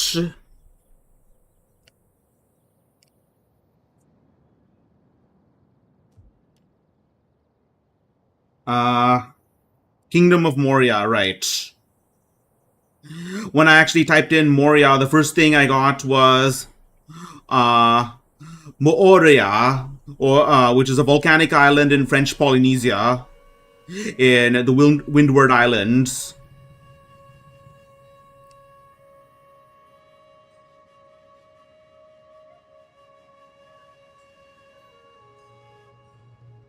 So, anyways, random event for this year.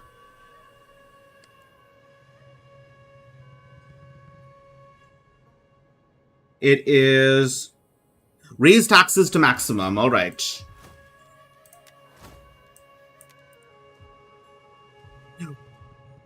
Canada deserves more money, and Venice deserves even more.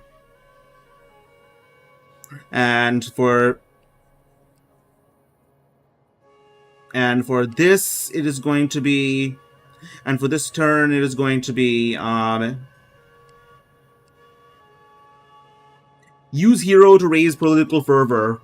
I'm already doing that. All right. At your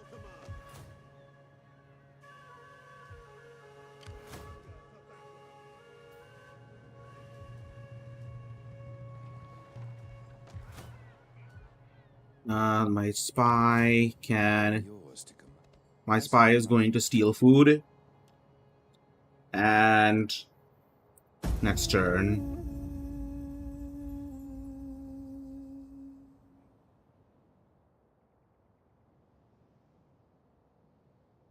Ah, yes. Sup, dude. As max tactics is for the soldiers' pay, of course. Can you spare men to cut a few throats? These people are dead at your hands. I'll tell you what's going to happen if I attack Pisa. I conquer it, and then the papacy says is going to demand that I sell it to them, or else they'll declare war on me and excommunicate me. So that's a no. That's a no for me, dog. Doge.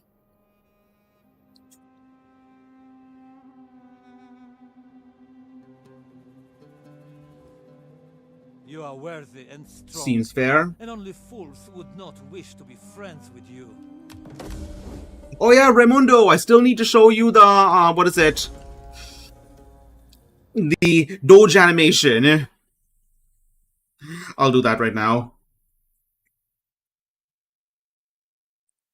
Much serene, very republic. Happy Doge.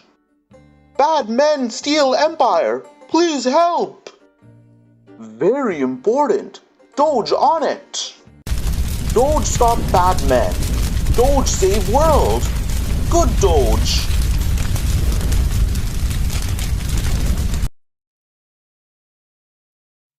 Oh yeah, actually I made this one long ago because I was originally thinking of making a long video about Venice. The Kingdom of Burgundy and the Holy Roman Empire have attacked the Kingdom of the Lombards. Alright, it's going to be a north versus south battle, looks like. Would Genoa back you up later? I mean, again, yes, but...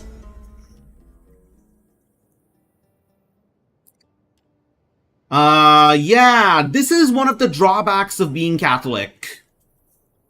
The Supreme Pontiff has noticed the growth of your military strength and has urged you to allocate funds, 5,000 gold one time, and 30% of your income from subsistence for the needs of the church. In case of refusal, bad rumors about your religious loyalty could spread among the people. So yeah, if I get if the church decides to excommunicate me, then that means that public order disorder is going to be rampant across, and I'll see rebellions, and then the nobles will also lose their loyalty, and it's going to be just a big pain in the ass.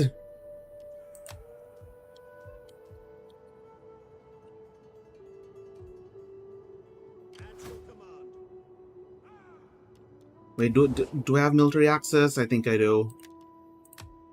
The gods will have me listen to you, but do not speak. Let's go.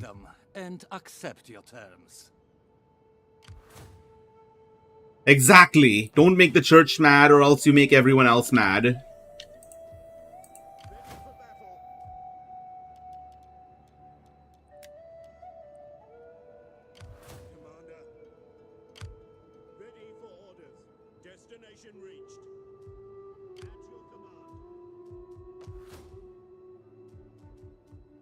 Anyways, random event for this year. Nothing. Alright.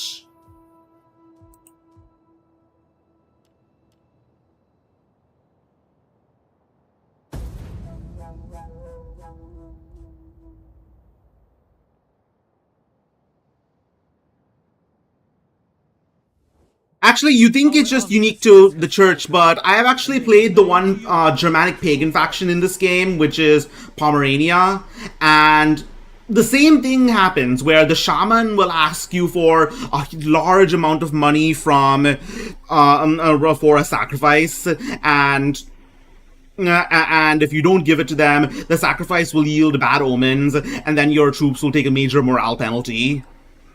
It doesn't happen as often, but it's like there's no escape.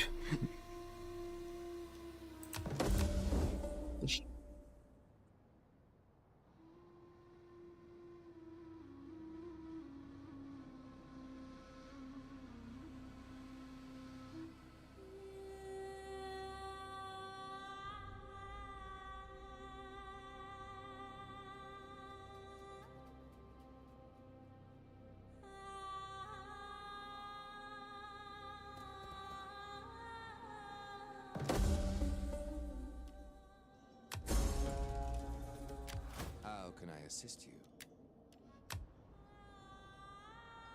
All right. Ready for orders. March. Advance.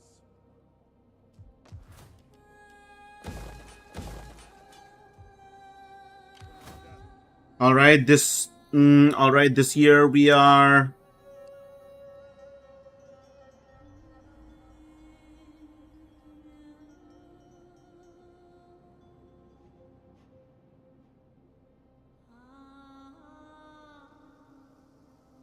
$25% to assassinate other party member. All right, I'm going to roll a d4. On a 4, on a 1, I kill somebody. I murder somebody. It's not. So they are lucky this time.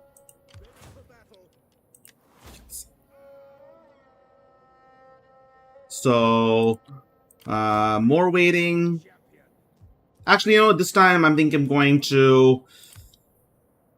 I think I'm going to do get up to some tomfoolery in the land of Croatia. I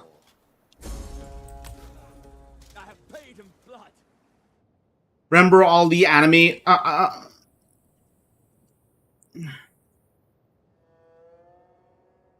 I think Roman Greeks, when they also did sacrifices to the gods before battles, if they fucked it up, the troops really believed they were now cursed by the gods to lose actual debuff. I can definitely see that, but I mean, I remember is at this time, is England, France, and Germany more less condensed at this point, or still total messes? England, meaning Norman England, is doing fine. Is doing fine, though it isn't in control of Scotland and Ireland yet. Let's see. France is large, definitely, but there are also a lot of separate duchies surrounding it, like the duchies of Normandy, Brittany, Aquitaine, and Burgundy.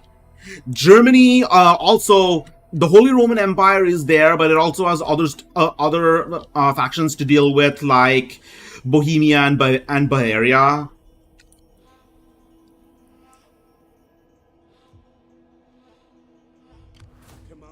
You guys remember how in the 2021 Olympics, Japan was defeated by Croatia, and the Reddit anime memes were like, "Oh God, Croatia now is now more powerful than God and anime." Yeah, I've been wanting to make that joke for a while.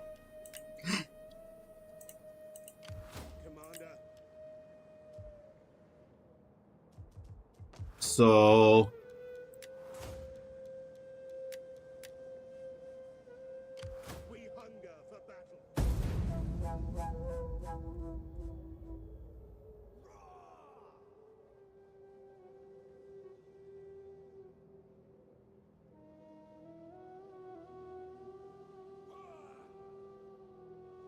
what else is...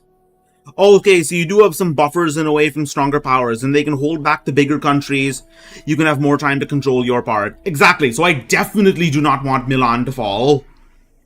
So I think for now, what I'm going to do is I'm basically going to camp one of my armies in Milan, so I can just protect it against the Burgundians and the Swabians, I guess.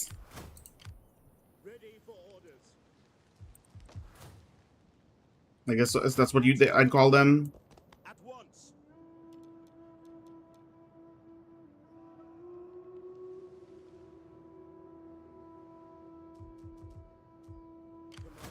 Alright, these guys seem to be... The Croatians are snooping around. They're in ambush mode right now because I saw them come in, but they seem to have disappeared. I'm going to hire some... What is it? Mercenary Balkan infantry. These guys look pretty good. They're cheap, I guess. Mercenary Balkan raiders. Oh, these guys are nice. High attack. Not so great. They're basically anti-infantry troops. Was it the Olympic Games or the World Cup? Yeah, it was the World Cup. Yeah. Balkan cavalry are also nice. And dogs, of course. Can't go wrong with warhounds. Yeah, people were so people were so amazed when... Yeah, the World Cup was... the Olympic Games were in Japan, the World Cup was in Qatar, and the Japanese team wearing blue lock shirts beat Costa Rica, and I think it was Costa Rica, and everyone was so impressed. And then Croatia was like... hey, guess what? Nay, Japan-kun, I'm going to crush your dreams! Speaking of mercenaries, isn't Genoa and Lombardy known for mercenaries? Not at this period. The famous Italian mercenary companies known as the condottieri would only come during the Renaissance. At this point, mercenaries are hired on an individual level.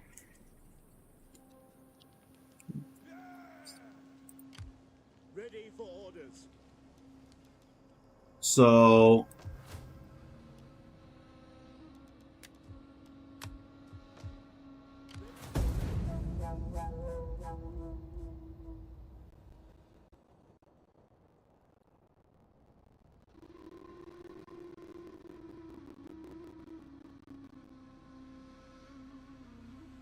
Speaking of dogs, on my Twitter post, one of the things I'll emphasize is in my Twitter post in today about Jamaica and the Maroons. The county of Provence is declared under the Kingdom of Lombard. Everyone wants a piece of that ass. But the Kingdom of the Maroons, who are basically like freed slaves, slaves were freed by the Spanish when Jamaica was invaded by Britain, who went into the mountains and carried out guerrilla warfare against the British. The British ultimately ended up defeating them with the help of dogs, bloodhounds. So muzzled bloodhounds would run into the woods and the mountains, and when they found a maroon, they would start barking like crazy, at which point the British would gun them down. There's a reason why the dogs are the military's best friend, have been the military's best friend historically.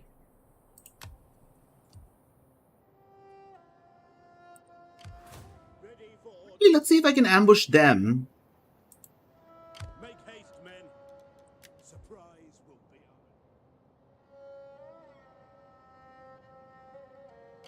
ours. Ready for battle. Okay, probably not a good time to... Okay, the county of Provence is going to come from this direction. So like I said, I think I'm just going to... How can I assist you? At your command. just hover around here to make sure that none of these guys play any funny business.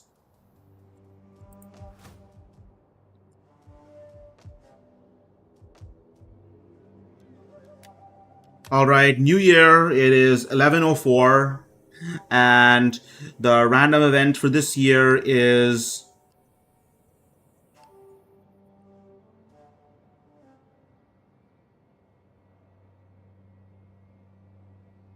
marriage for another faction, but we can't do that. So what I'm going to do instead is...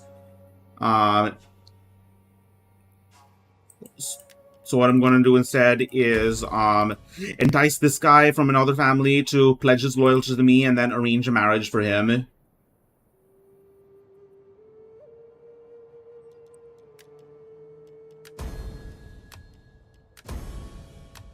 Alright, so...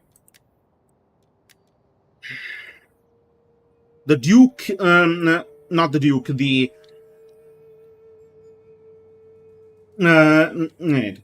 Count, the Count Pietro Papalardo has announced his marriage, and everyone is invited. And this month there will be... when the divisions of who is going to play in the World Cup against who in the World Cup came, I was watching this Japanese VTuber speak Spanish, and she was so hyped for it. And then when she saw the teams that Japan had to go against, she was like, OMG, we are so fucked. Yeah.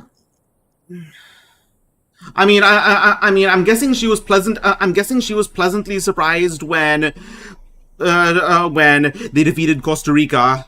I mean, I remember visiting Costa Rica once, and this one tour guide said, you need 4 different things from a Latin American town. That's only 4 things. A school, a church, a bar, and a soccer field.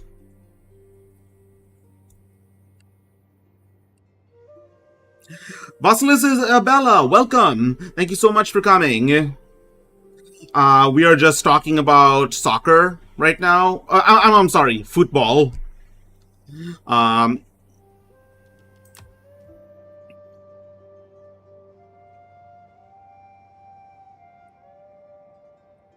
Yeah, I don't think football was invented in the Middle Ages. People preferred to joust and set up maypoles.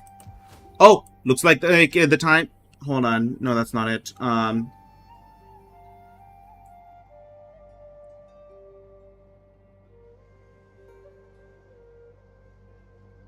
Alright, so, what else can Felicia do? The new guy from other families, Biagio Vitali, is a diplomat. which means that going to war with other players, the more factions I'm at war with, the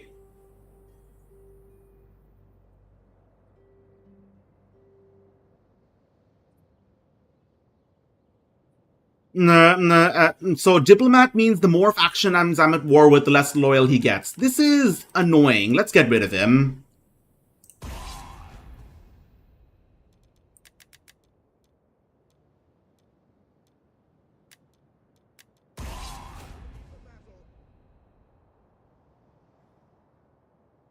Ostrogoths be like, wait, were the Ostrogoths in control of Croatia? I don't think so. I mean, the Croats are Slavs, I think.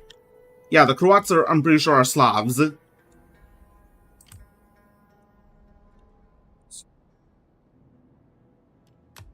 And funnily thing enough, Illyria actually considered itself part of the Roman Empire for quite a while after Rome was actually taken over by the Ostrogothic kingdom, until, of course, again, it was invaded by the Slavs.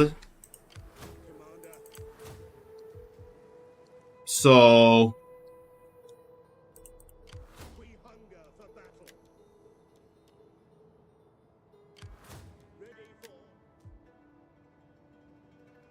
I know. They were in control during the Ostrogothic kingdom.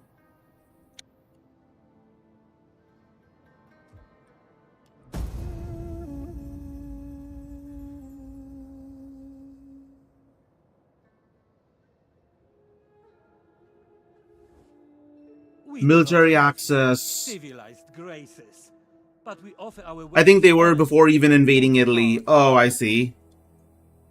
Military access.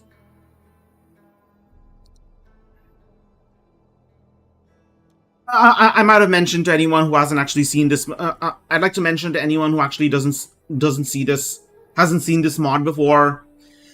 If you don't give them other factions military access, they'll just wander into your lands anyways, and that's a big pain because they'll consume food.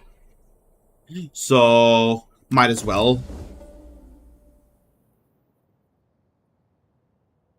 No, Ostrogoths moved into Italy like so fast, but got smacked when too tired to go into that like Croatia area. I forgot who beat them. I think that's it. Does anyone remember this one shitty movie starring an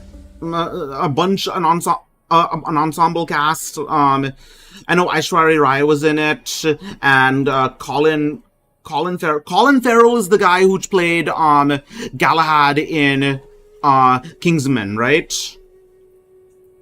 But yeah, he was in it also. But yeah, it's called The Last Legion. It's about Romulus Augustus, who's been basically exiled from Rome after the Ostrogoths come in, and then has to go to Britain, and then his child is King Arthur, and Excalibur is actually the sword of Julius Caesar, and like apparently it was pretty cringy at times. All right, there they are.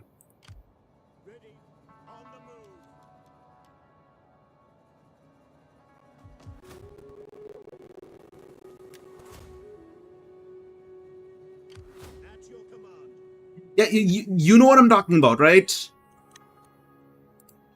At once. You have further orders?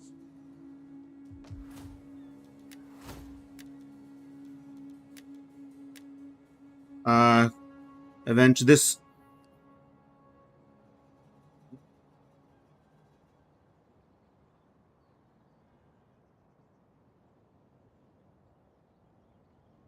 Event this turn is going to be cause famine. I don't think I can do that right now because there's a harvest going on, so whatever. Come on, let's get to fighting. Come and fight me, you coward! Commander.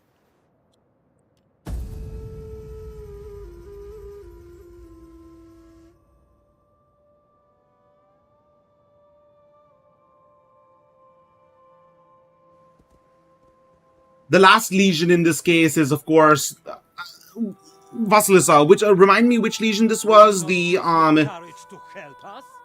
Attack these people. I need someone to fight. Fuck it, let's kill these losers and look at the amount of the chunk of change they're offering me to do it. Let's go for it. It's been 2 years. I don't know how long treaties are supposed to last, but clearly not, because not that long. Clearly longer than that, because I'm unreliable now. So yeah, time to go whip somebody's ass.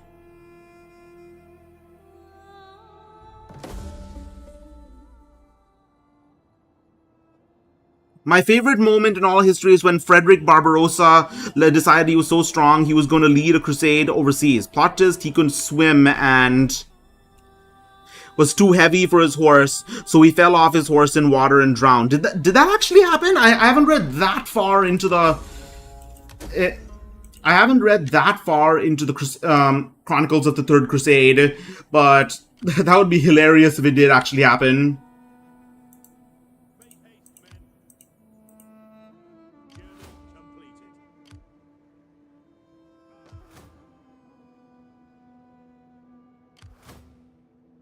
So, Vasilisa, remind me what that one famous legion that disappeared in Britain was, because that's the legion. That's the last legion in the movie, which is funny because the last legion takes place at the end of the Western Roman Empire. Despite the fact that the second legion or something disappeared in the early 80s,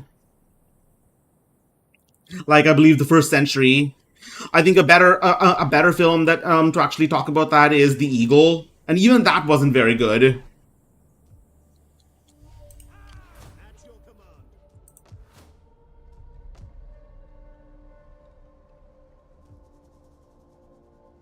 Legio 9 Hispana, yeah, that's what I was talking about. The 9th Legion, the 9th Hispanic Legion.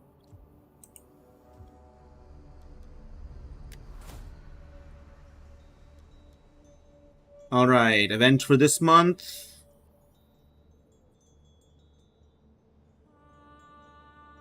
Use hero to assassinate enemy character. Let's see if I can pull this off. I can kill this hero, low-hanging fruit, or I can kill this general. Let's see if I can do this.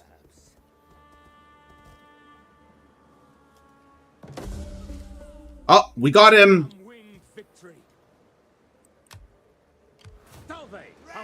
This guy is the ancestor of Ezio. If Desmond spends a little more time in the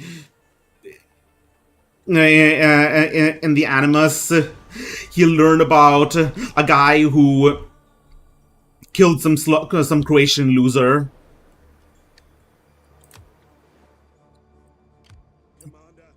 And made a very happy Doge. All right, let's more ambushing. Forgive me, but I cannot. My sword is yours. At your command.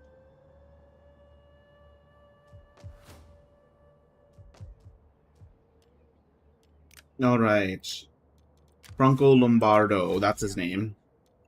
Okay, so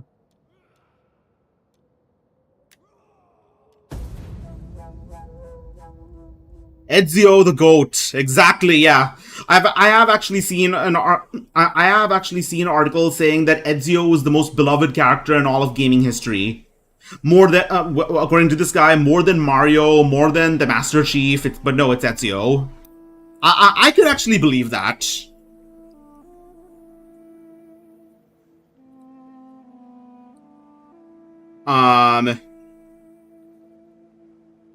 But Rika Paprika, another one of my streamer friends, loves Unity. Says Unity is the last good Assassin's Creed game and has been wanting to play it with me for a while on stream. I'm with you. Where did he go? Rome and glory.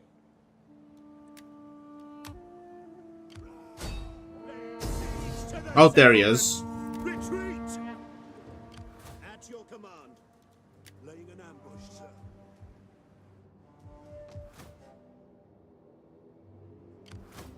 Make haste, men. The way is blocked. Besieging the settlement. None will Okay, escape. so are these guys my allies? Yes, they are. So basically, I can just keep on besieging them, and if they try to attack me, then they'll have to face my allies, but they can't reinforce me if I'm besieging. So, yeah. Anyways, this turn is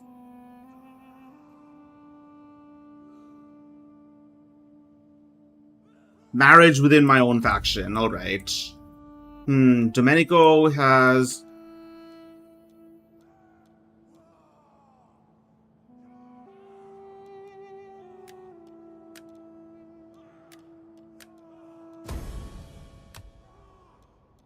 All right, let's get her married.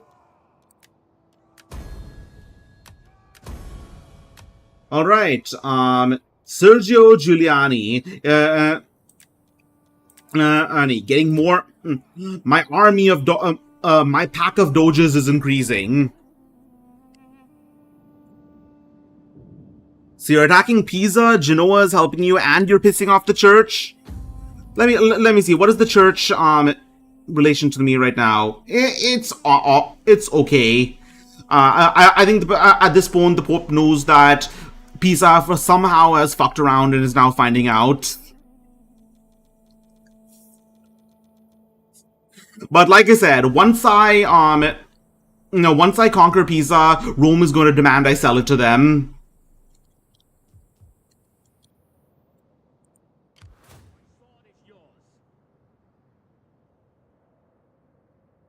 Let's see.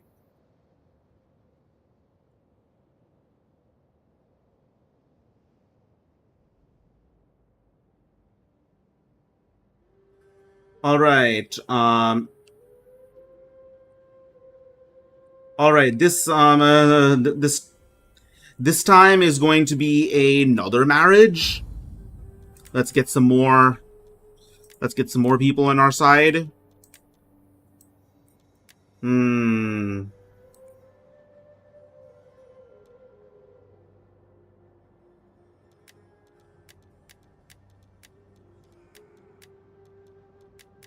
Later.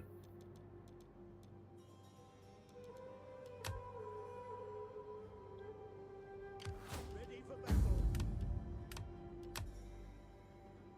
We hunger for battle. All right, let's move to next turn. Basically making the church bigger. Can you puppet Pisa so you don't have to sell it? Brilliant. That's brilliant. I'm actually I never actually thought about doing that. I'm actually going to do that now.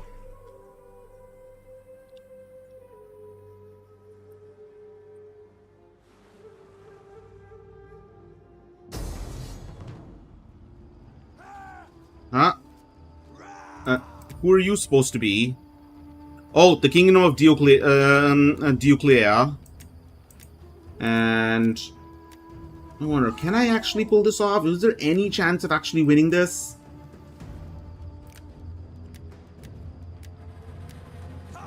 Alright, who is this guy? Lorenzo Bellomo.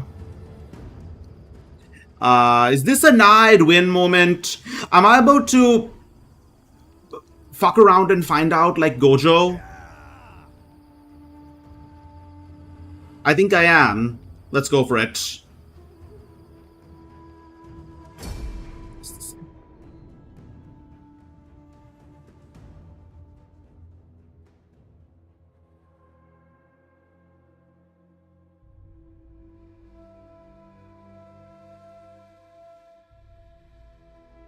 What front of this? This is Croatia.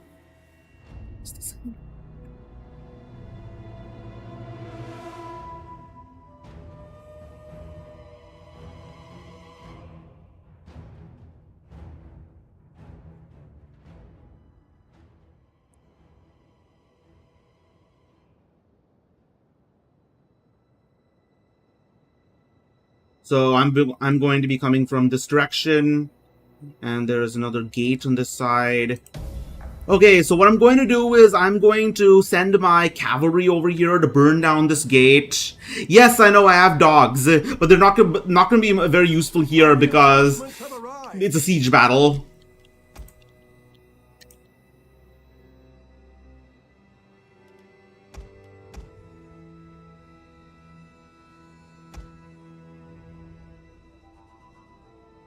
Right.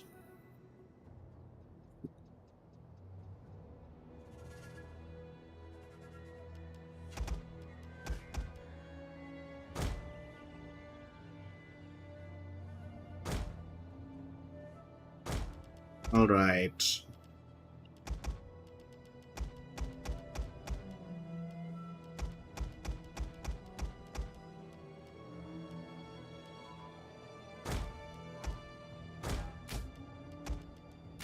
The enemy is attacking our ally.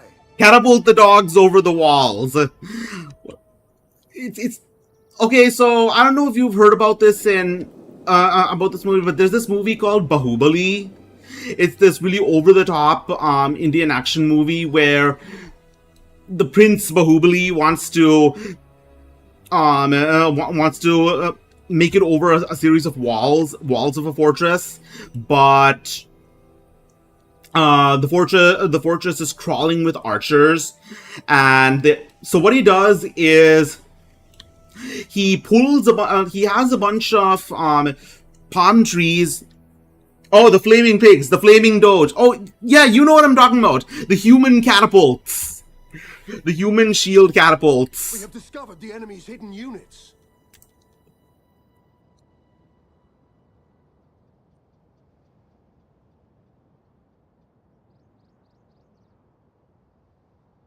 We have discovered the enemy's hidden units.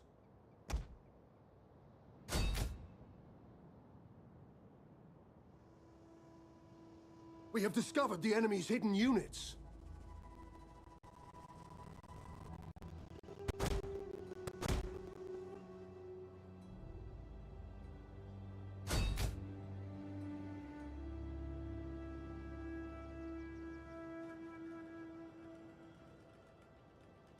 We have discovered the enemy's hidden units. Oh, these guys are in for a really rough time. They're being attacked from both sides.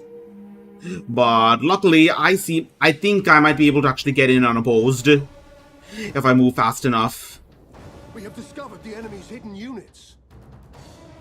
Is it the same where they shoot a giant blanket and crush the enemies? Yeah, any army? Yeah, it's about. Yeah, it's like the.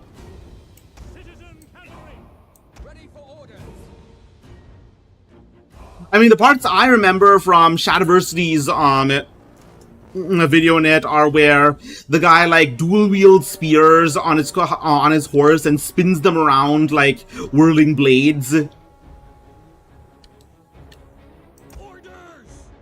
Or set the blanket on fire or something.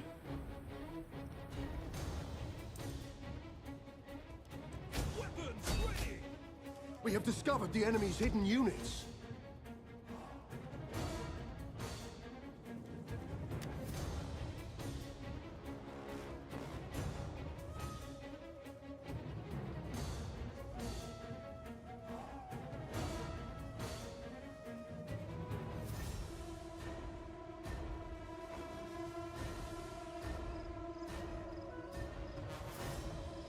We have discovered the enemy's hidden units.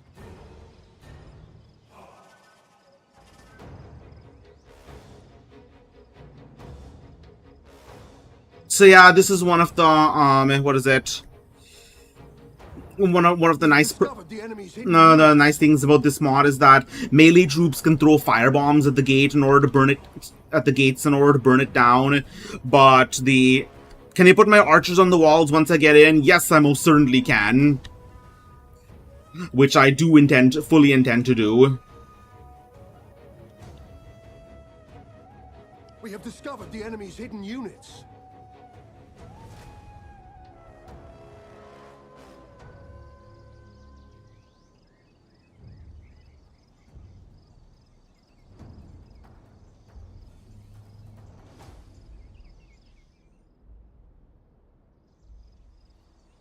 Almost there.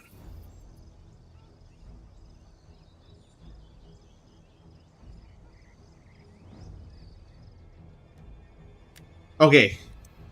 Swift riders at your command. Missile riders! Orders. Alright, gate is on fire. The enemy's hidden units.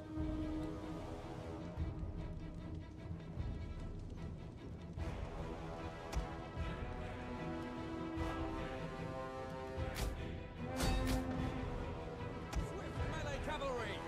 Riders, advance.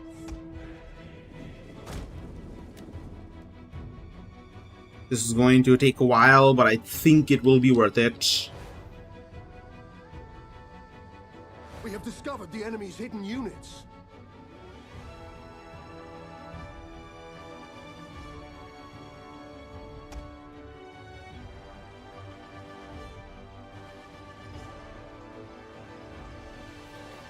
I wonder,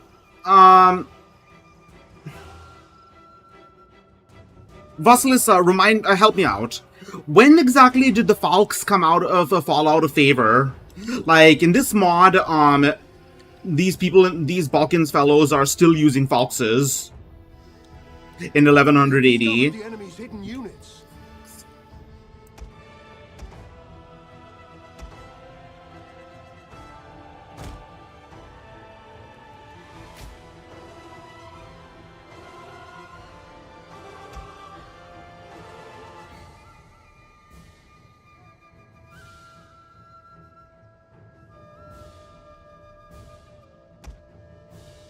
All right, so many troops that I can't fast forward because of all the lag.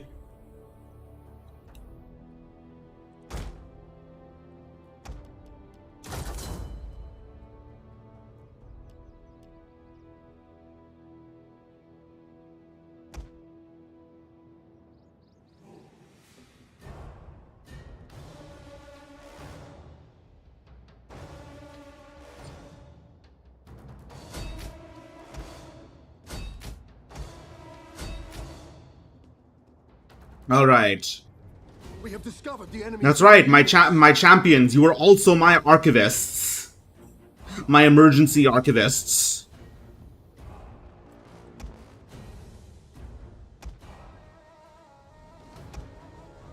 Well, the enemy is mainly focusing on your allies, right? So if you assign quick, can't you get in and defend the fort from its own men that are outside the walls? That is the plan. They're actually coming around. They're dividing their forces, all right. Around the other way.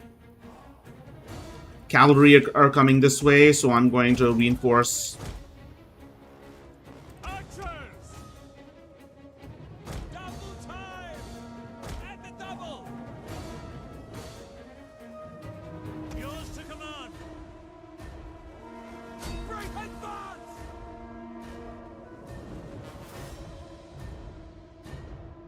Cavalry! Understood! Glory awaits! Archers! Missile infantry!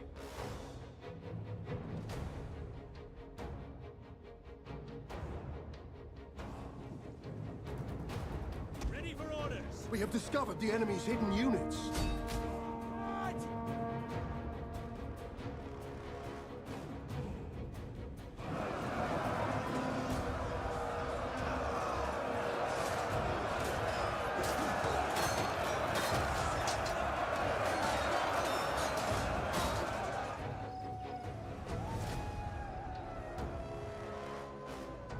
We have discovered the enemy's hidden units. Swift riders at your command! Engage! Citizen cavalry will kill them all!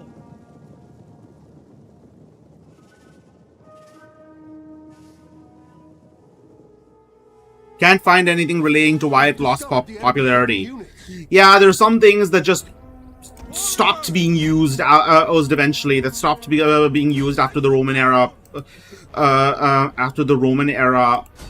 Passed by. Javelins, scudums,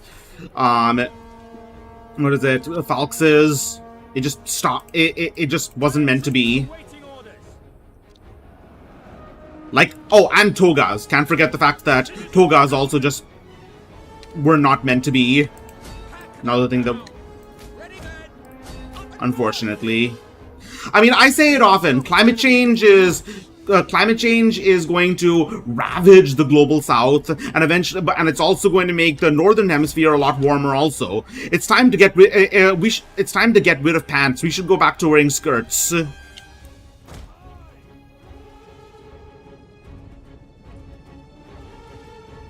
Oh, they have their own dogs.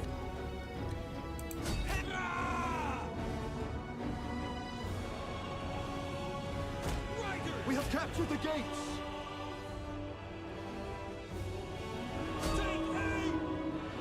Cavalry! Quickly now! Straight for the front line! Melee cavalry ready. Melee infantry at your command. We await your command.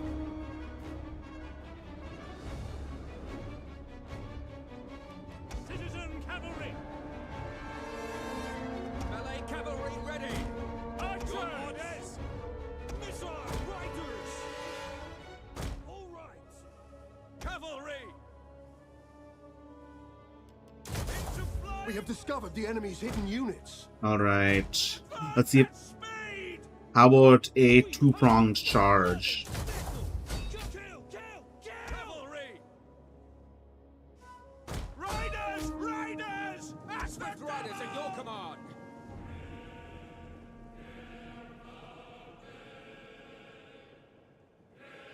There we go. Cavalry! Advance at speed! Quickly now! Battle ready and eager! Citizen cavalry! Forward! Melee infantry at your command! Cut them! Advance! Missile infantry at your command! Stay on alert! Onward! Our ally has been destroyed. Yeah, but that's the plan. The plan is to get my troops on my archers on the walls. Citizen cavalry! Waiting! Riders advance!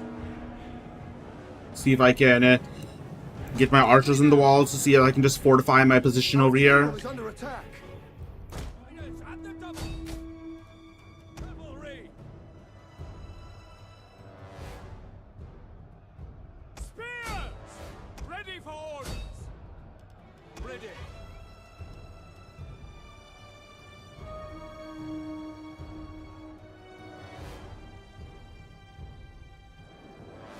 Citizen cavalry! Ready!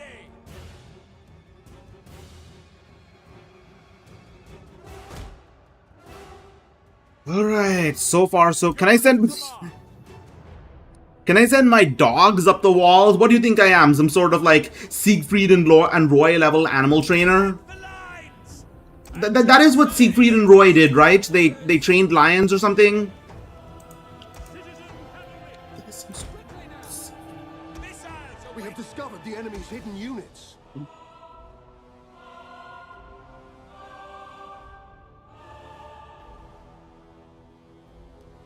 Cavalry! Hack them down! Commander! Warriors ready! By your command!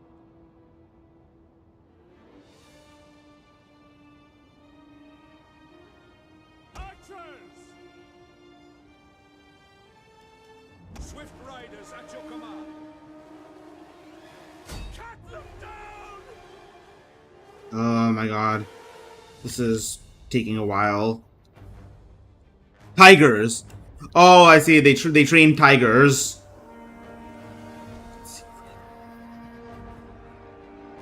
At your service! We await your command! Axes! Make them bleed! Melee cavalry! Commander! Orders understood! Your orders! Understood! Ready and waiting!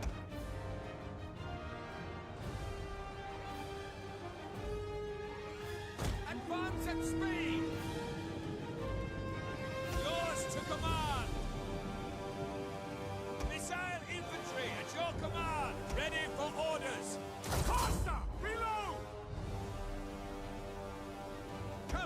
Alright, so far so good.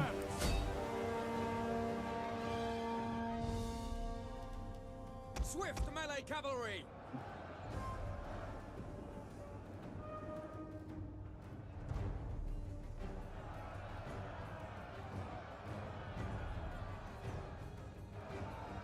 Archers. But yeah, they are doing some serious work. Thanks a bunch, Toasties. You've been a big help. I just want to say, I think you might have a bit more tactical of a mind than I do at sometimes. I mean, I just play this for just the the feeling of epicness of running of the mass battles and the grand strategy. Can they get more men throughout the battle? Thankfully, no. Yeah, I'm not super good at this game. That's why I sort of incorporate the roleplay elements in. But, you know... Forward! Archers! By your orders! As you command! Cavalry!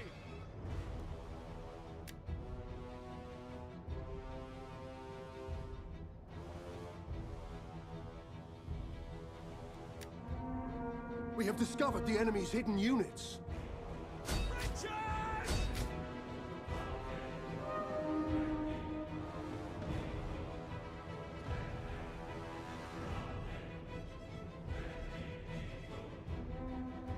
Riders! Advance! By your command! Pray for glory! Your orders! That's why I love history games from the medieval time. Just so epic. While you feel like you're in command but not in control. You a fan of Bannerlord? That's definitely on my list. But next week I'm going to be trying out Assassin's Creed, specifically Assassin's Creed Black Flag. The weekend should give me enough time to do some, like, at-a-glance research on the golden age of piracy.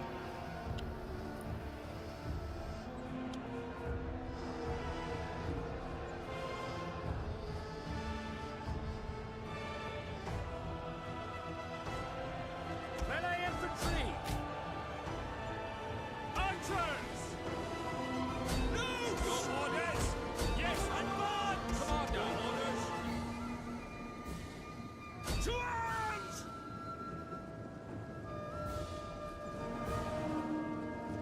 Ready for orders! Double time! Swift riders at your command! European War 7. I haven't heard of that.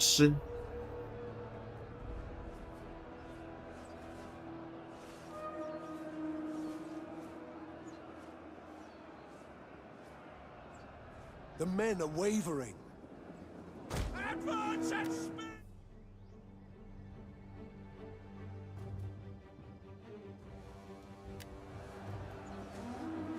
Cap advance! Quickly now!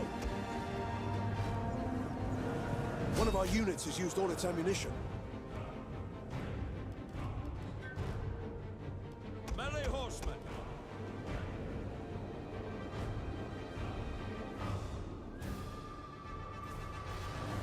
Would you look at all that bloodshed? Ready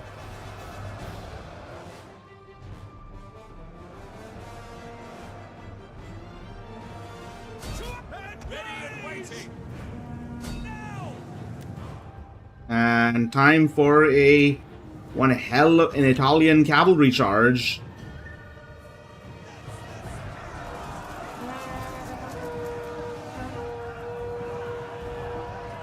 Cavalry ready!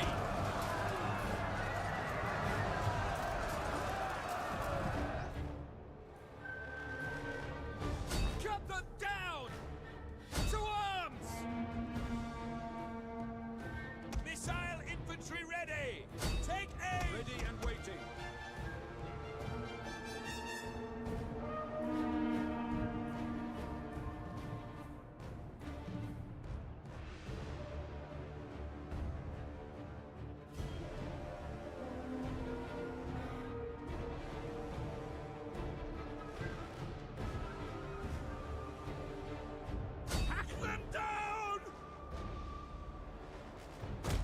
orders.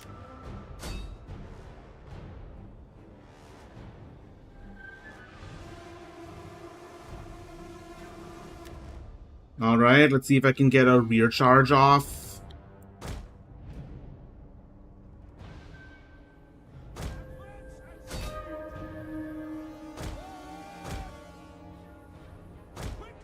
Ironically, in our European War 7, I just finished a game as Venice where I took over all of Italy and then sailed around to take all the Mediterranean islands and then Britain, because why not? Seems to me like you're basically rebuilding the Roman Empire at that point.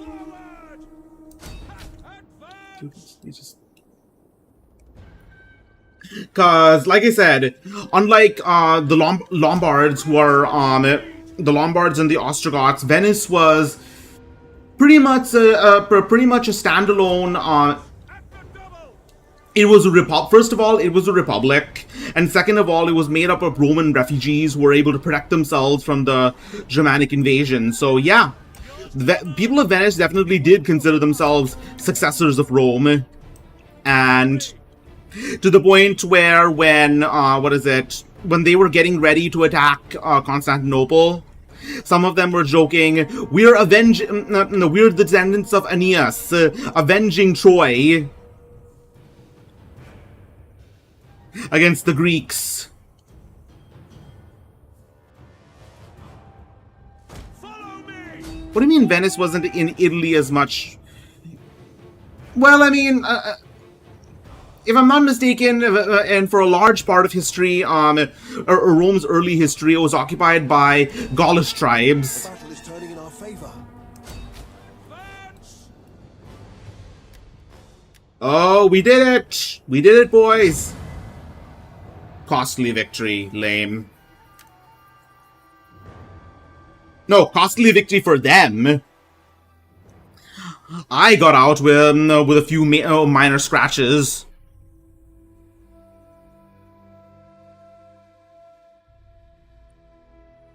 Yeah, minor scratches. Well, at least, well, no dogs were harmed, though.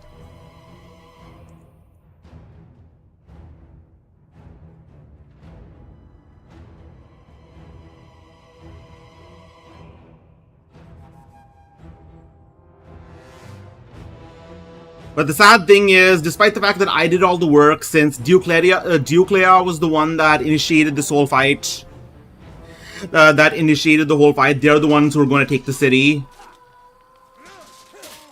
That's just how the game works.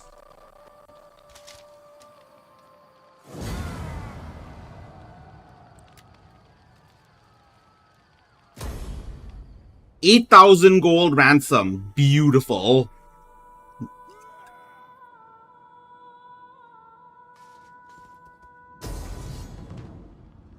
Now I have to defend myself again. Alright.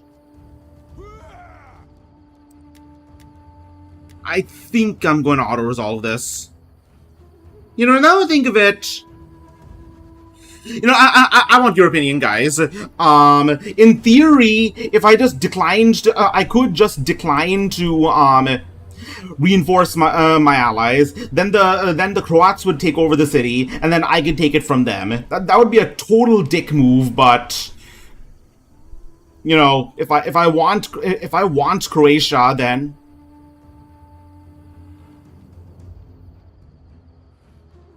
yeah, I know. Again, it would be a total dick move if I just let them destroy my allies and then came in and mopped up. Should I do it?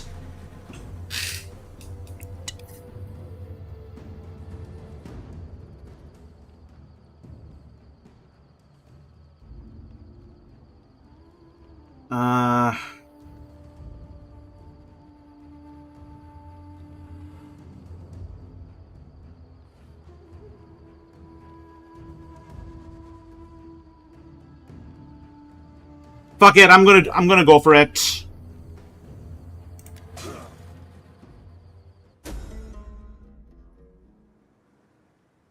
Total dick move equals historically accurate Venice.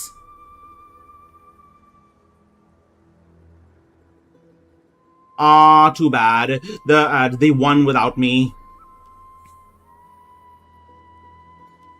A riot has started in your capital. You suspect that it was instigated by one of the other political parties. How do you react?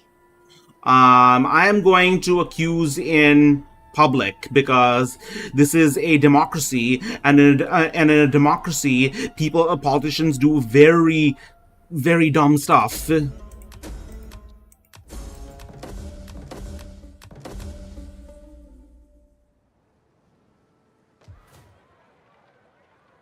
Well, that's it. Croatia, they both killed, from the looks of it, they just both killed each other to the last man. That's why there's no garrison here. In theory, I could just... We're already on bad terms. In theory, and we don't actually have any treaties. In theory, I could just declare war on them right now. But you said it yourself. It's historically... Vasilisa, it's historically accurate.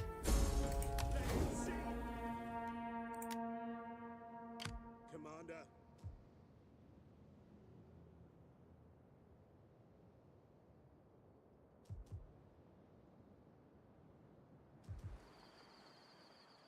We'll just say it's a... Oh.